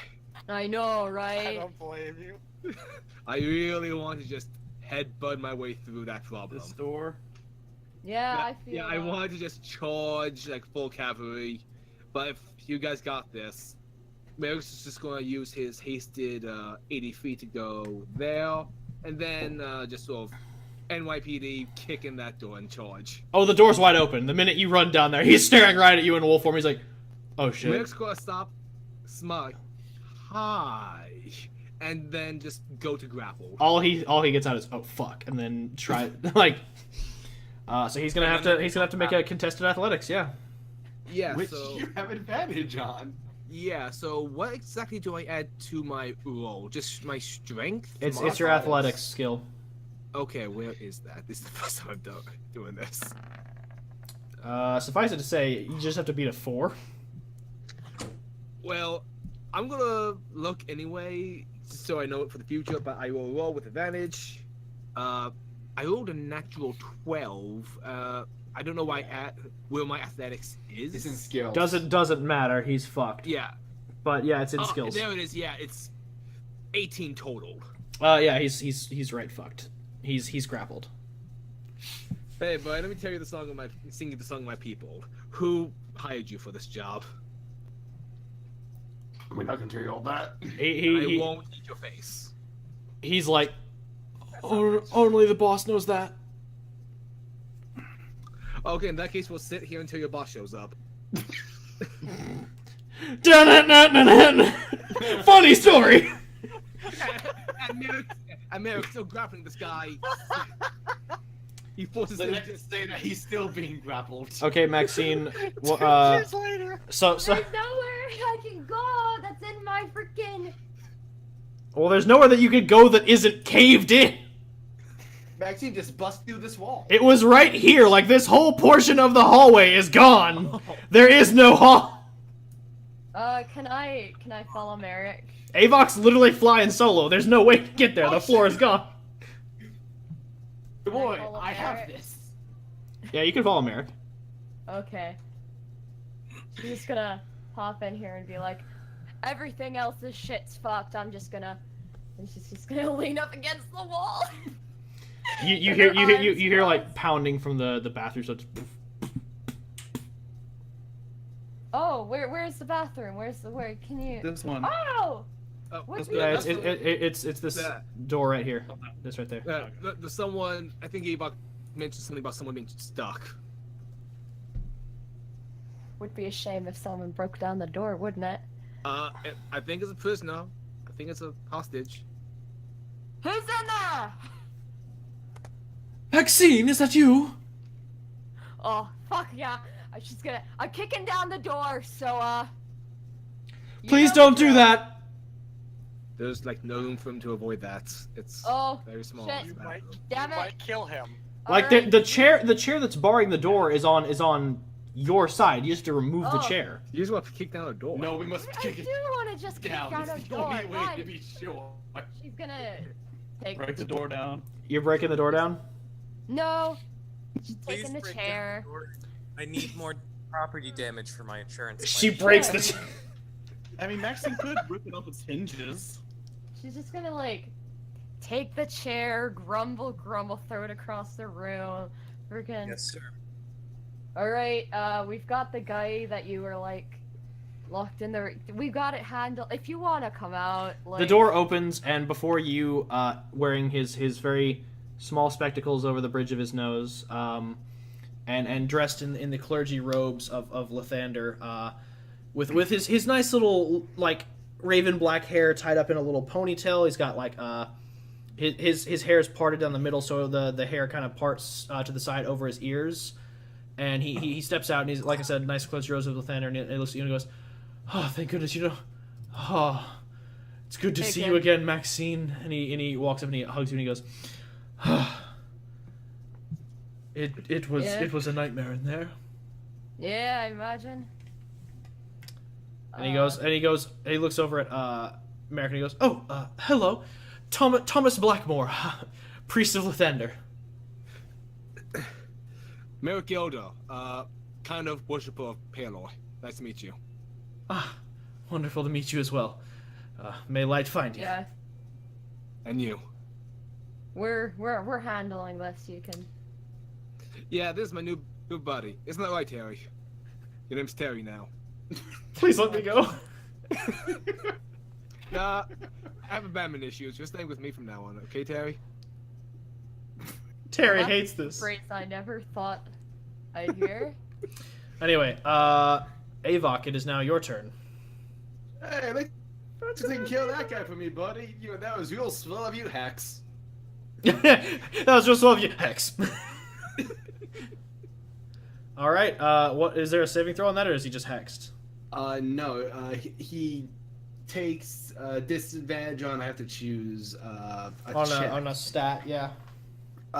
Aren't attacks technically checks? No, it would just be Okay, that does. It would be checks. So like if like dexterity, strength, wisdom, intelligence. Yeah. I'm gonna give him disadvantage on strength checks. Okay. And So that's one action. it's a bonus action to use hex. Oh, okay, then that's a bonus action. You still have your movement and your attack actions. Yeah, I'm going to dual unarmed strikes. Just throw 2 punches at him. Okay. That would be that. Roll attack on both those, please. All right. First one is. And remember, you're because of your enchantment, the count is +1. Oh yeah, that's sweet. So that's an 18 for the first one. Okay, that hits. And the second one is much higher. That also hits. Yeah, so that's let's see. With the hex, I get an extra d6 necrotic on both hits. Yep. So that would be 46 total. Yep, 46. Okay. Oh, 3 of them were 6s. 19 total. So, how do you want to do this? I imagine just like 1 in the gut and just 1 in the throat. Okay. As your gut throat combo lands, he begins to choke as you punch him in the throat, but then he begins to like start having trouble like breathing. He's like, Just give it. It's okay. It's just okay. shh, let it go. And, look on the bright side. You got a story when you get to the other side. Go to Paylor now. Yeah. Look at me, there's proof that there is an afterlife. Yeah. See? And he is very much gone. And Malcolm's father is. I didn't even add my modifier to those. Oh my god! So what would it have been with your modifiers? Let's see. Because you just barely like nicked that would him. have been an extra 6 points of damage, so 25 total. Jesus Christ! Okay, yeah, he was fucking gone. Imagine if you had sneak attack on that.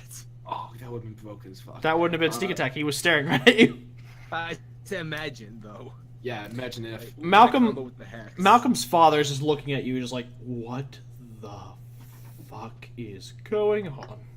I still have 1 more action, right? Yeah.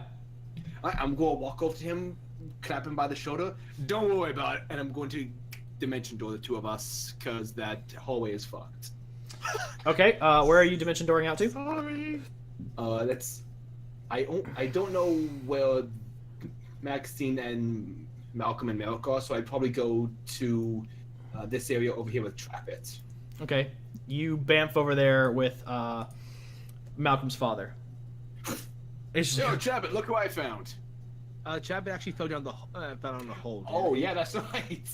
Hey, Chopper, look away. Hey, where'd he go? Okay, I swear I had a friend over here. We planned this. Where'd he go? Look down in the hole. Oh shit, he's down the hole. Also, sorry, there's a hole in your house now. So also fall down the hole. And he's like, it's insured. I can pay for it. I doubt that. And with that would be Rando's turn now. So it's Rando Malcolm time. Now here's my question. Hold on, let me His pop you over here. levitation spell. His levitation spell, does that count as my movement? Malcolm,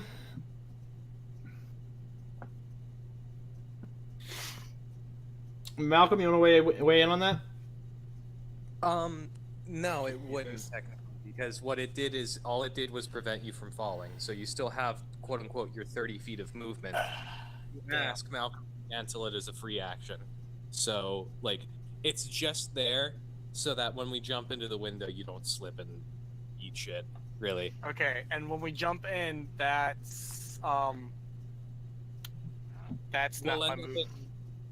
Yeah, we'll end up in one of the 2 adjacent tiles to the window, and I would assume that'll either take 5 feet or no feet, whatever walk, or maybe it takes 10 feet because it's a complicated maneuver. But that's whatever Walker wants to weigh it as. However much movement jumping into a window takes from a rope. Okay. So you're doing this? Yeah, we're gonna synchronize it to jump. Malcolm's gonna use his bonus action to activate the charge, and then I would assume it's movement to move in, and that gives him 1 more action, and Rando 2 actions. Okay. All right, you activate the charge. Awesome. Oh, shit's about to go down. Malcolm, Mm-hmm. what's your spell DC? I believe it's 16. Let me double check on my sheet real quick. And how much damage is Thunderwave? It is 2d8. Did you just kill your sister? Might have done more than that.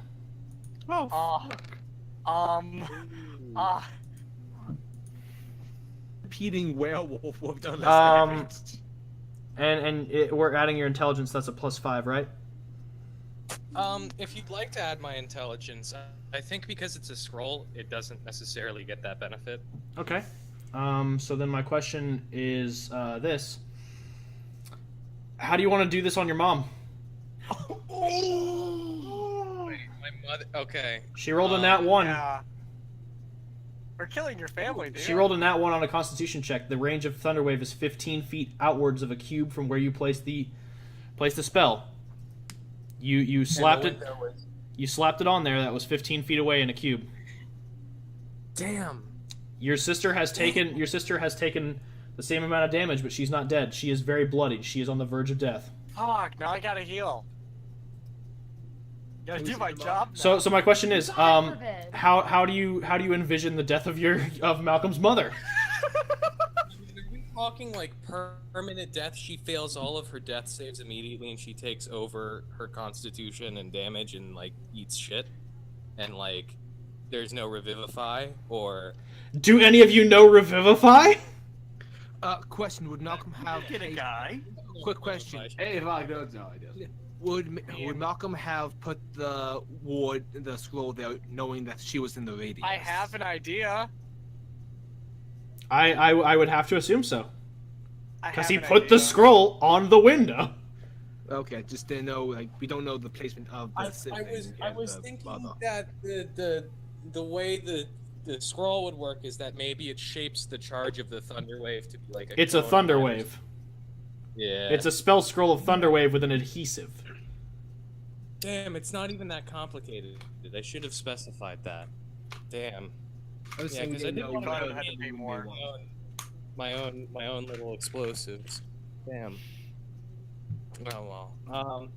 So if you want to kill my mom, I mean, what I imagine happens I is could that talk to Rando. Or, I'll narratively drive this then. So as you detonate the charge, and I'll go ahead and give y'all, because of this, I'll go ahead and say y'all make it in. So as you detonate the charge and swing in the brief second of the charge's detonation, when you're flying in through the smoke and the spray, you watch in. Well, I don't know what emotion this is for Malcolm. But you watch as debris, as shards of glass and wood pelt your mother and your sister. Oh shit! I didn't even roll for the debris because it's pushed forward. Oh man. oh. So yeah, that is absolutely a fail of all of her death saves. Oh, shit. Question. 1 second. Okay. Okay, so yeah, your sister is unconscious and your mother is dead. the sister's unconscious, the mother's outright dead. Yeah, as glass, broken wood, as framework and action and the metalwork and stone affixed that held the house together blasts forth and pelts these two individuals. You watch as your mother has a brief look of shock and horror on her face before she is completely shredded by broken glass and pelted with stone and wood. Your sister is the same, but she gets out of most of the range. Your Grace was a bit hardier. Your mother was while she was a stern woman, was not known for her constitution. Jesus fuck. Don't worry, Mr. Blackmore. I'm sure my team is saving your family even as we speak. Let me dust off your coat. As the for lack of a better word, let's call it what it is. As the explosion goes off. Yeah, matricide. Damn. Matricide. Fuck. As the explosion goes off and y'all swing in, this guy looks horrified because he's barricaded himself in. There's no escape. and you've just killed his hostage and knocked the other one unconscious. He has no leverage. Ding dong, he room was a wolf. service! Ding dong, room service. Oh God, what have we done? Reaction one-liner. Yeah, he's like, ding dong, room service. Oh God, what have we done? All right, who ordered? Alright, give me a sec here. I got 2 turns here, No, no, right? I have a Malcolm question. goes first. Shield is a reaction on them. Shield is normally a spell that only works on self, but that would be kind of a cool moment if you realize. No. This is unknown. Oh fuck. No, because shield only works on self.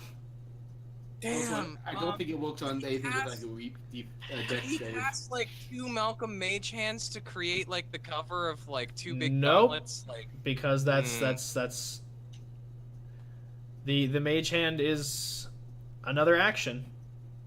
Well, to answer the question, is there a doctor in the house? That is yes. Congratulations.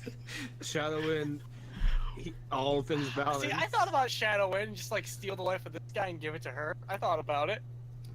I was just wondering if Shadowin could have moved them before the detonation. yeah, Shadowin could First off, you detonated before it was my turn. Yeah, well, he held his action. So basically No, once you held your action, but it was my turn. We both rolled athletics. You blew it up. Yeah, I detonated it, but it was Neither of us saw this coming. Neither of us saw this coming. I should have saw this coming. Yes, sir, I should have seen it coming, but I didn't realize the hostages were at the window I was doing it at because I don't have visual on where I put myself. Yeah. so I wouldn't. Alright. So- I'll so, let you okay, take your okay. action. But yeah, I guess take that's take where Malcolm put himself, and he was thoughtless. take your vengeance action, if you will. I mean, Oh, would you like that's- into it? I can heal. Is there only one guy left up in the room? Oh yeah, he's just standing there looking like I'll position him. He's just standing there looking horrified at y'all. Like he's by the door, where he's barricaded himself in. He's standing between the door and the dresser. He's sandwiched. There's nowhere to run. Oh man. I'll send you a screenshot. Malcolm's gonna cast his version of Mage Hand at 3rd level, so it gets like 2 big gauntlets on it, and it grabs him by both ends, and it just rips it in half. In that moment, I want to like try and pull him apart by the arms. I'm gonna need you to make an athletics, but because this is a spell, add your intelligence. Ooh. So basically, roll a d20, add your intelligence, and your and if you're proficient in athletics, roll proficiency. Yes, sir. Get to these physical dice here. All right. So Beefy that boy. is 3 plus I- 5, 8. So 15 plus 8 is what is that number? 5. 15 plus 8 is 23. Yeah, he's gone. How would you like to do this? Well, you already described how you like to do this. You're gonna rip him right apart. Just right in half by each of the arms, like just straight down the torso. 2 gauntlets, just with like flames poking out the back. So as these hellfire gauntlets, for lack of a better word, grab him by both his arms, and he tries to open his mouth to scream. As he does, the force of this pulling him apart. It's not an even pull, by the way, because you're applying equal force, but the substance in the middle is not wholly solid. Oh, yeah, it's like one of the arms pops up is what happens, really. It's like cracking a wishbone, for lack of a better. Ooh, Oh. nice. I mean, ugh. It is very brutal and bloody, and there's viscera everywhere. If this doesn't count as insurance damage, you don't know what will. Exactly. Man. All the good furniture is ruined by bandit guts. Here's my question. What about life insurance? Oh no. Too soon. We're not talking about Y'all life. don't know how to handle death at all. My God. I mean, Yeah. Rando's doing pretty good. He's like, oh. Shit. Let's joke about it, guys. I'm just Let's saying, joke like, about character death. I'm gonna, like legitimately, y'all have just murdered his mother. Avon, Okay, correction. Malcolm has just murdered his own mother. I was gonna say you can't play this on me. Oh. I mean, so here's what I was going to do before you brutally murdered that one guy. I was going to use my scythe ability, and I was gonna use my Damage. ice magic to kill him, because I was gonna make it like a level 2 spell, and then use that health to heal your sister. But now I just gotta, Put a band-aid on There's it. blood all over the floor. Do you need some? Can you use that? Can you take that blood and can you put it in them? I'm not a blood mage like you. Just, Yeah, but I don't know that. I'm gonna doctor your sister up, okay? Walker, I sent you a message. Doctor my sister up. I gotta shout at Maxine to come revivify my mom. I dropped a dice. I mean, Merrick, you can try. After hearing everything that went down, Merrick's gonna drag Terry over to the next room to investigate what's going on. Maxine will come running. Burst in. Oh, you're kicking the door? Yes, Avok. Okay. Avok's gonna send the dead like, all right, go downstairs. Is All right. combat over? Yeah, combat is over. Merrick's dragging the bandit with him, by the way. Terry I'm going gets to into try this and bring room, it upstairs. sees the Yeah. viscera, and is just like, oh my god. Avok's gonna make his way facing through walls. Malcolm, what happened here? Well, Malcolm he is got a like little. is like kneeling over his mom's corpse, and he's like, Maxine, I'm Maxine, coming. get here, I know. Maxine!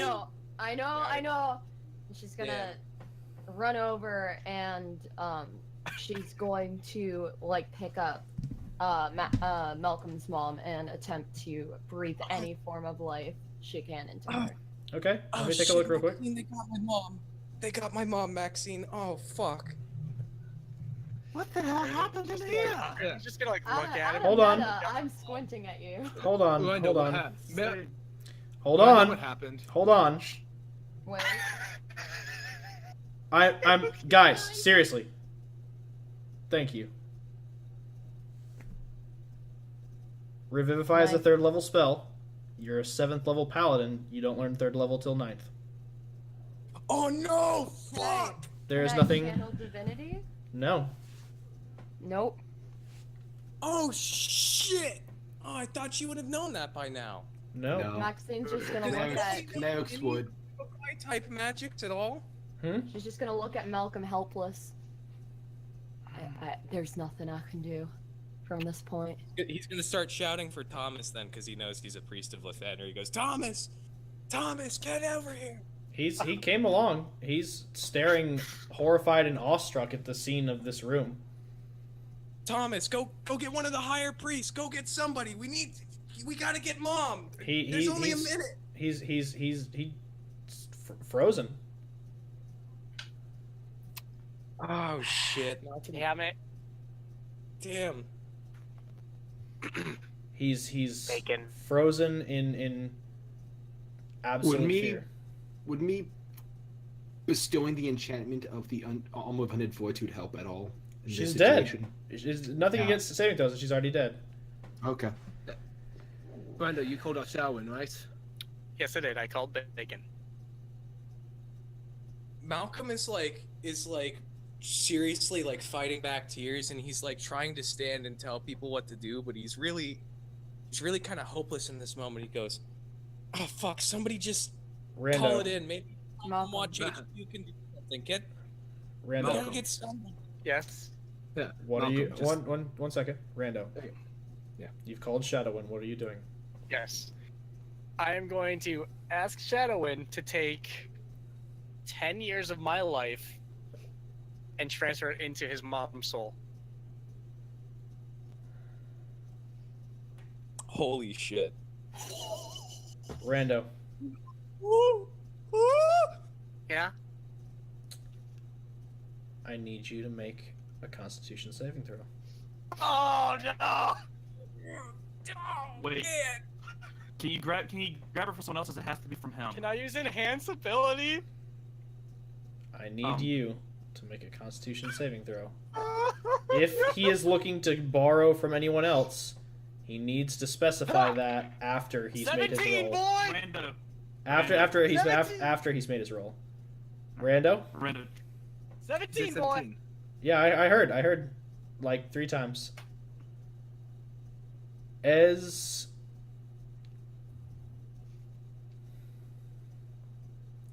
so you said specifically, and I need to clarify this.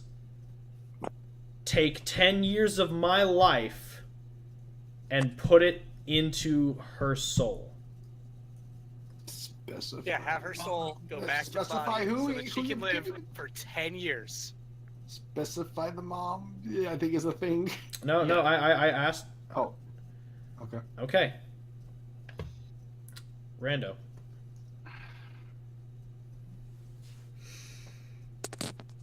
You all watch as Rando, for the first time since y'all seen him, begins to grow taller by about 3 inches, and his face before you becomes more defined. His features as well. The muscle and the bone kind of spread out as best they can, but you watch as his body physically ages, the equivalent of 10 years of an elven lifespan. And you watch as your mother's eyes snap open. And she takes a breath. Ooh. And she's breathing.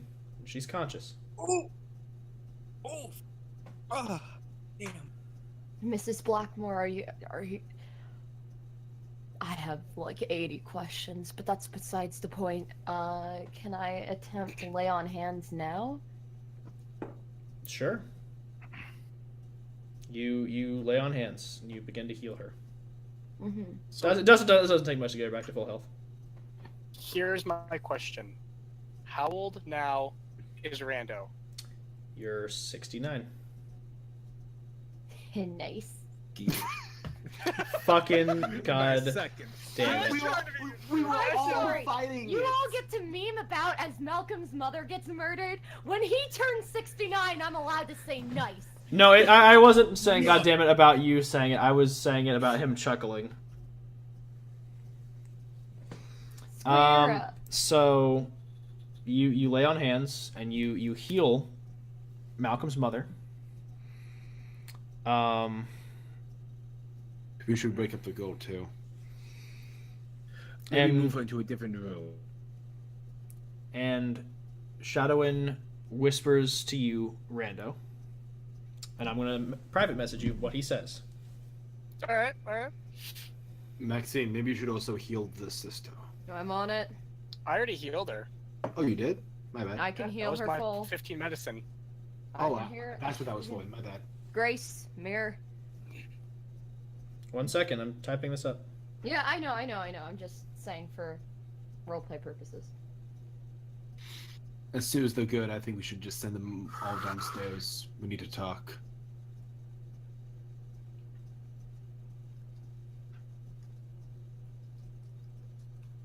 Are you guys sure my alignment's not lawful, like, good? You At might be. this point, it is. Holy shit. Yeah. Damn, I'm so glad Rando came along. Like, MVP fucking took 10 years of his life to save my good old-fashioned mama. Yes, sir. Taking one for the team. Malcolm's What's gonna 10 have to years pay in, black like, what's with 10 years in, black like, 6,000 years? You don't live that long. Yeah, I will slow once I your get to roll. level half elf. 20. I will once I... I'm a full elf. Oh, you're full? My bad. Yeah, he's a full elf, but they don't live thousands. They live like 600 or 700 You years. guys, I'm a druid. He can, Oh, he can yeah. get timeless Oh, yeah, body. sorry. If you get to level 20, sure. Are you gonna keep grinding the rest of your life? As if this concludes before you get there? His goal is to become a god. Wait, I thought you took a level in Ranger. I beg your I took pardon, one. since when? He took a level in what? I took a level in Ranger. The joke is, I need to be level 18 to get that Oh. the age. Rando, I need you to read what I sent you. Out loud or just myself? Nope, just for you. Your knowledge and your eyes only.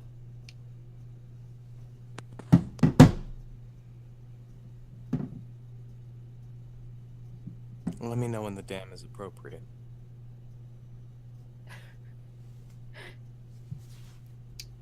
Oh. I've made Zach quiet, so I'm assuming the dam is No, appropriate. he said, "Oh, so that means I get to say damn."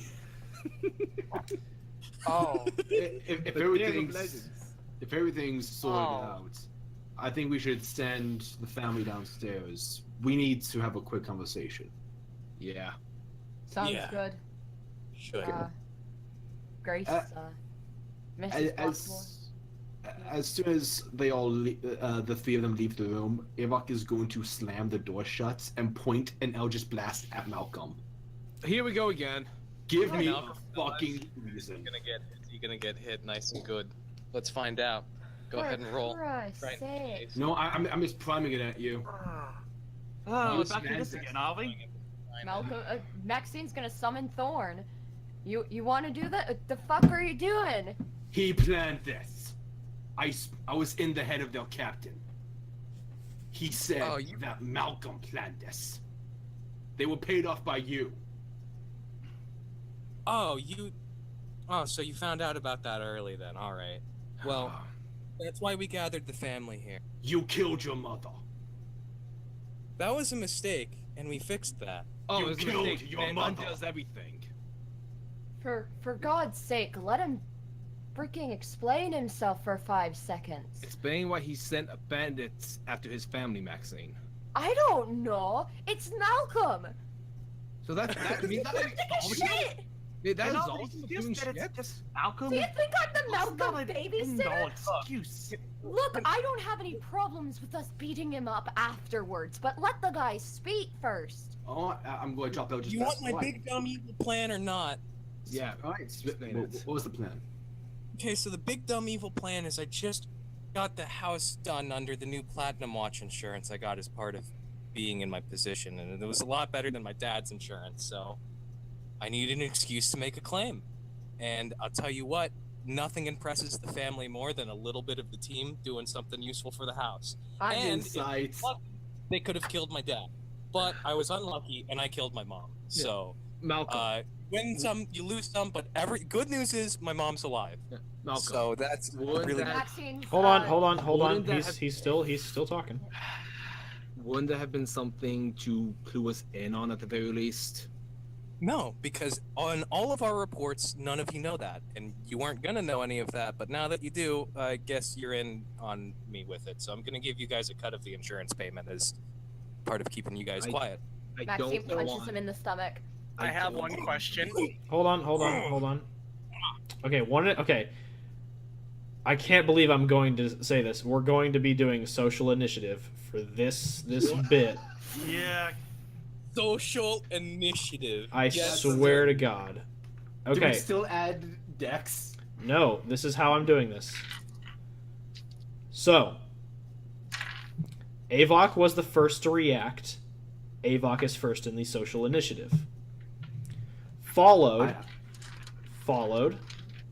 by Malcolm, then by Merrick, then Trappet, then Maxine, and then Rando.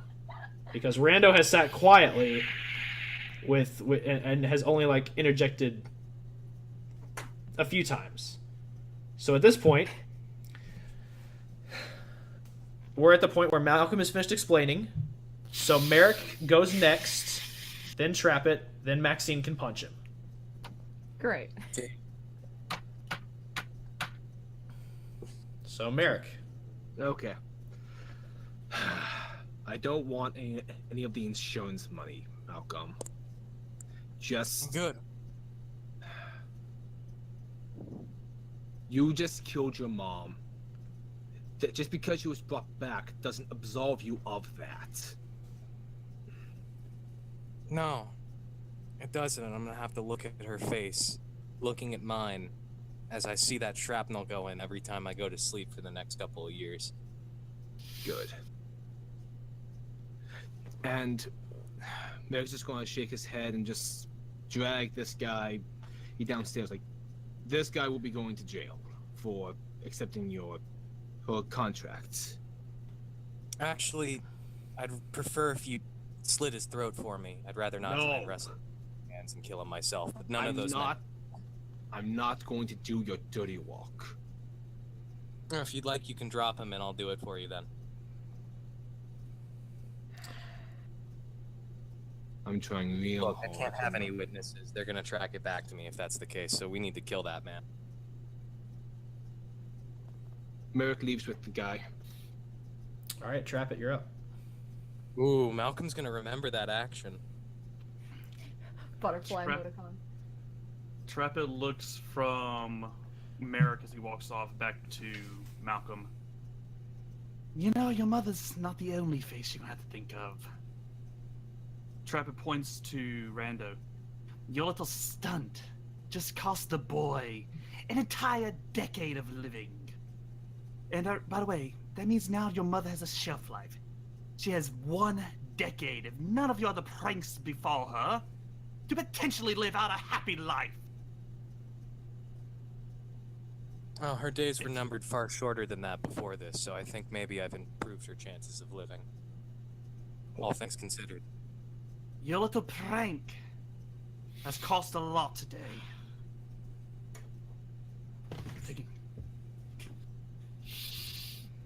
Trapit just stops talking and just punches Malcolm like as hard as he can in the face. Oof. Oof. Trapit likes Malcolm. He just does not want, like, literally if Trapit says anything else, he might attack Malcolm. Like, legit attack. No, Malcolm knows to take it, so he takes the hit in stride and he like grabs his jaw and he's like, it's always harder when they find out. Just what in the 9 hells were you thinking, boy? Well, I'm gonna get fat off that insurance payment, and my family's gonna get fat in some nice hotel that Platinum Watch is gonna put them in while this dump gets repaired. Maybe we'll actually have a house people want to look at and think is modern, instead of this old decrepit shithole we've had forever. I had one more thing I wanted to ask real quick, Walker. Mm-hmm. What Rando did, that's kind of frowned upon magic, isn't it? You have no idea. I was basically just asking if I could roll to see if Trapper would know if that would be something to get Rando in trouble. It's something that's not accepted. So yeah, it's not something that is of the social norm. I'll say that of the spellcasters in the room, who are students of the third age Arcanum Convergence treatise, which would basically just be Malcolm and Trapit, you know that is right up along there with the research of the Philosopher's Stone. Damn. Yeah. Trapit, is the surviving criminal in the room with us? No, he dragged him out. I just forgot to move him. Okay. And Trapit just looks back to Malcolm. Do you have any idea how much trouble Rando would be in now, depending on what that thug says? What, the criminal? Yes. He doesn't know who. That wait, yeah, he was- specific I don't know why criminal. you're concerned about Trapit. I'm the one who arranged the mercenaries to attack my own home to make a fake insurance claim. I'm talking about life transference. Well, it's more than that. But yeah, it's the gist of it is that. But the specifics of what he did is a lot more than that. Yep. Me and Rando will have that conversation. Trapid just shakes his head and looks over to Rando. And you, me, and Shadow need to have a very long conversation soon. I hope it doesn't take too long. Trapid just looks to Maxine, just basically defeated at this point. He's just like, fuck it. All right. What else do you do? No, I mean, that's basically just him just waving for her to. Oh, Maxine, it's your turn. Yeah, he's basically just waving off like this situation in disgust. Maxine's gonna walk up to Malcolm. She's going to reach up and very gently heal his face from getting punched. She's going to just sigh and go, "You're really a fuck up, you know that?" Yeah, beyond belief, but I'm your fuck up. Damn, I stuttered. Look, Malcolm, you know I do everything within my power to protect you. I'm just wondering, what's the point of doing that anymore if you're gonna pull stunts like this?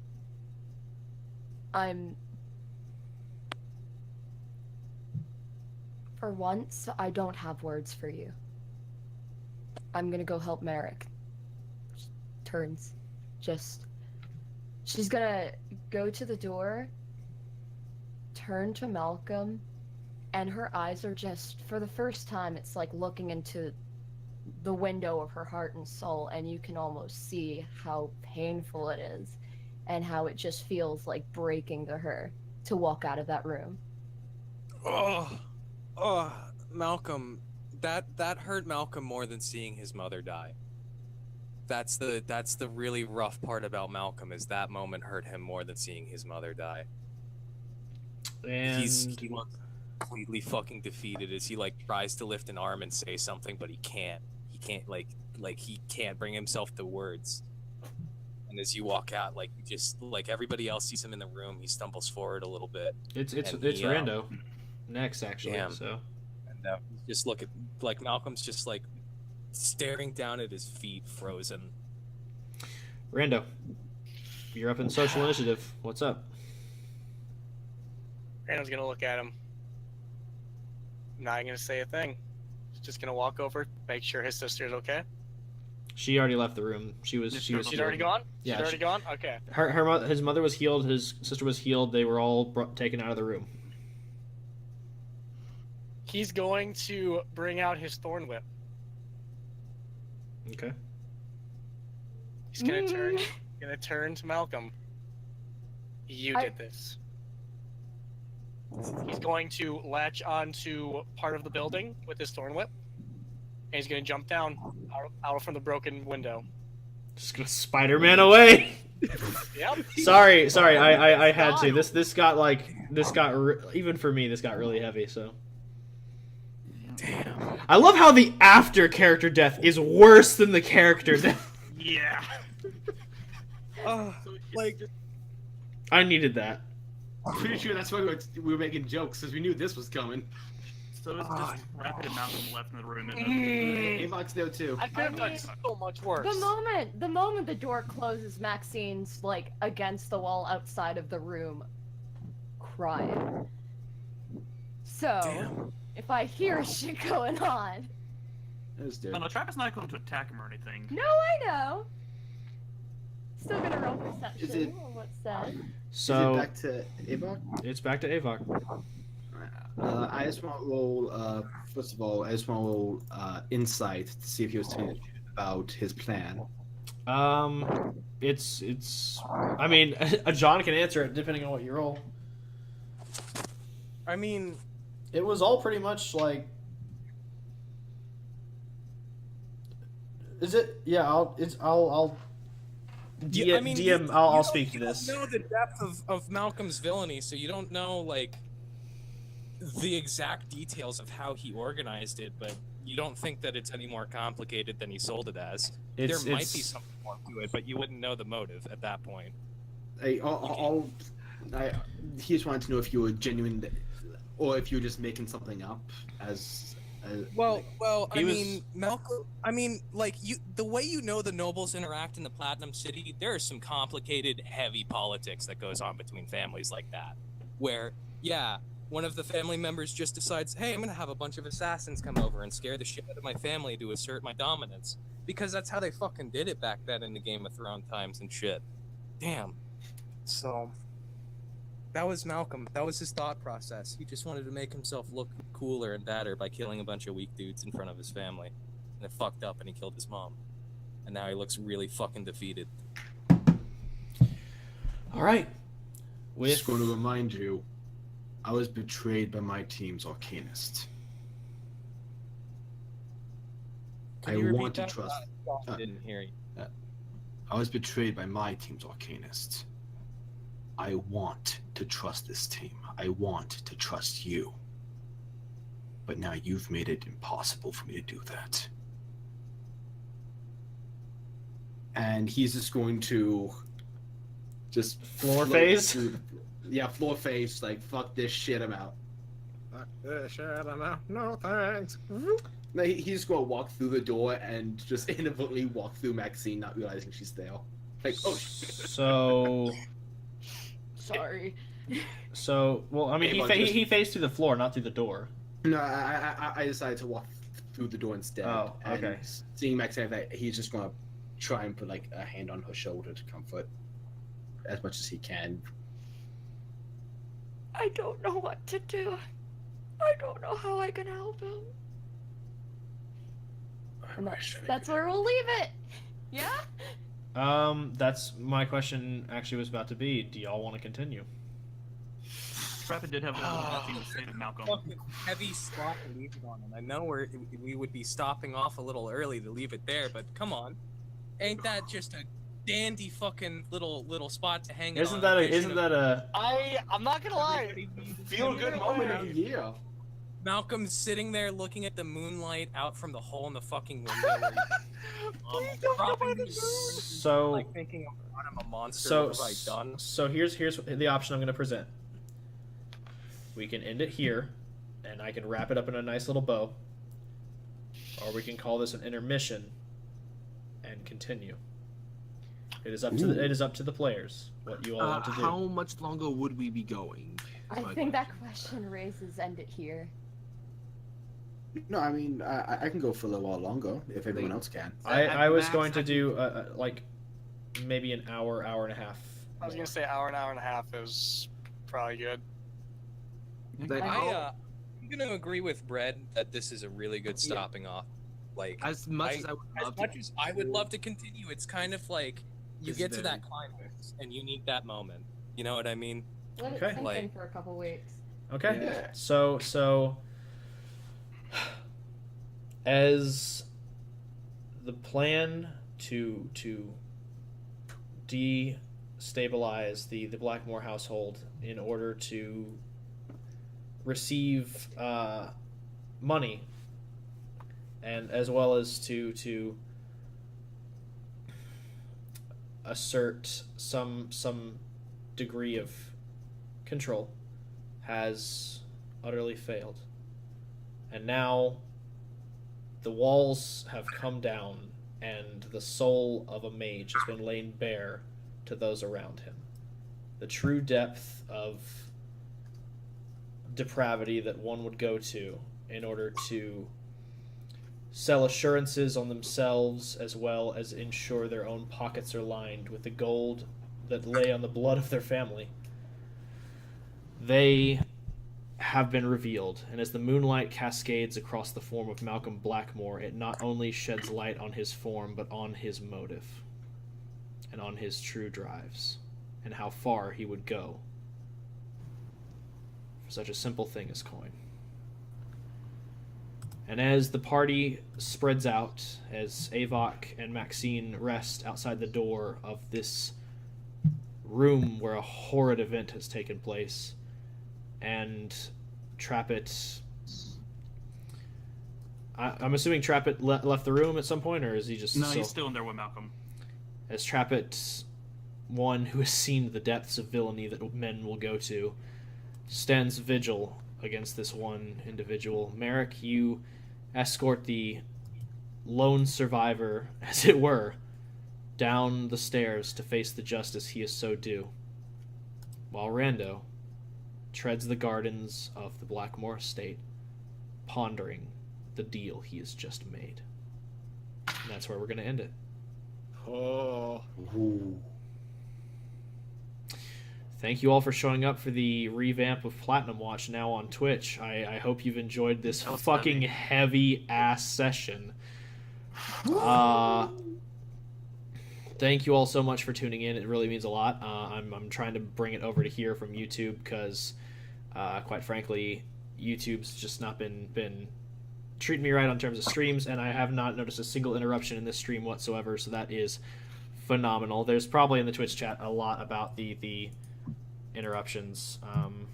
Nope, literally just where we left off with Luker said tuning in, and there's some people watching. That's good. I think I might be one of them, but I'm not sure. But yeah, we're gonna be moving it over to Twitch now. We'll be streaming on Tuesdays primarily because those are the days I have off with my new work schedule. The time will be intermittent. I'm shooting for 7 p.m., but with the fluctuating schedules of everybody, I'm not going to expect it to be consistent. And I know that also we have life things that do come up, so the times will be different, but it will be Tuesdays. I'm thinking y'all want to do monthly, or if we can bi-weekly. That'd be cool. Monthly, If we can do bi-weekly, that'd I be like nice. bi-weekly. Bi-weekly is good by me. should I'd work. rather play more often, so I mean, We'll accommodate the schedules as best we can, but more than likely it'll be, if we can, once every 2 weeks. If not, it'll be once every 3 or 4 weeks. Okay, I can do. Okay. Outside of that, thank you all for tuning into Platinum Watch. It's been a pleasure hosting you all today, and I hope you all have a wonderful evening. Adios. See you guys. Bye bye. You're all loved and appreciated. Malcolm, you bastard! All right, and God, my mom. Fuck. Oh, I just want to quickly say, all the while Merrick's dragging this prisoner back, he's just like, I can't believe I'm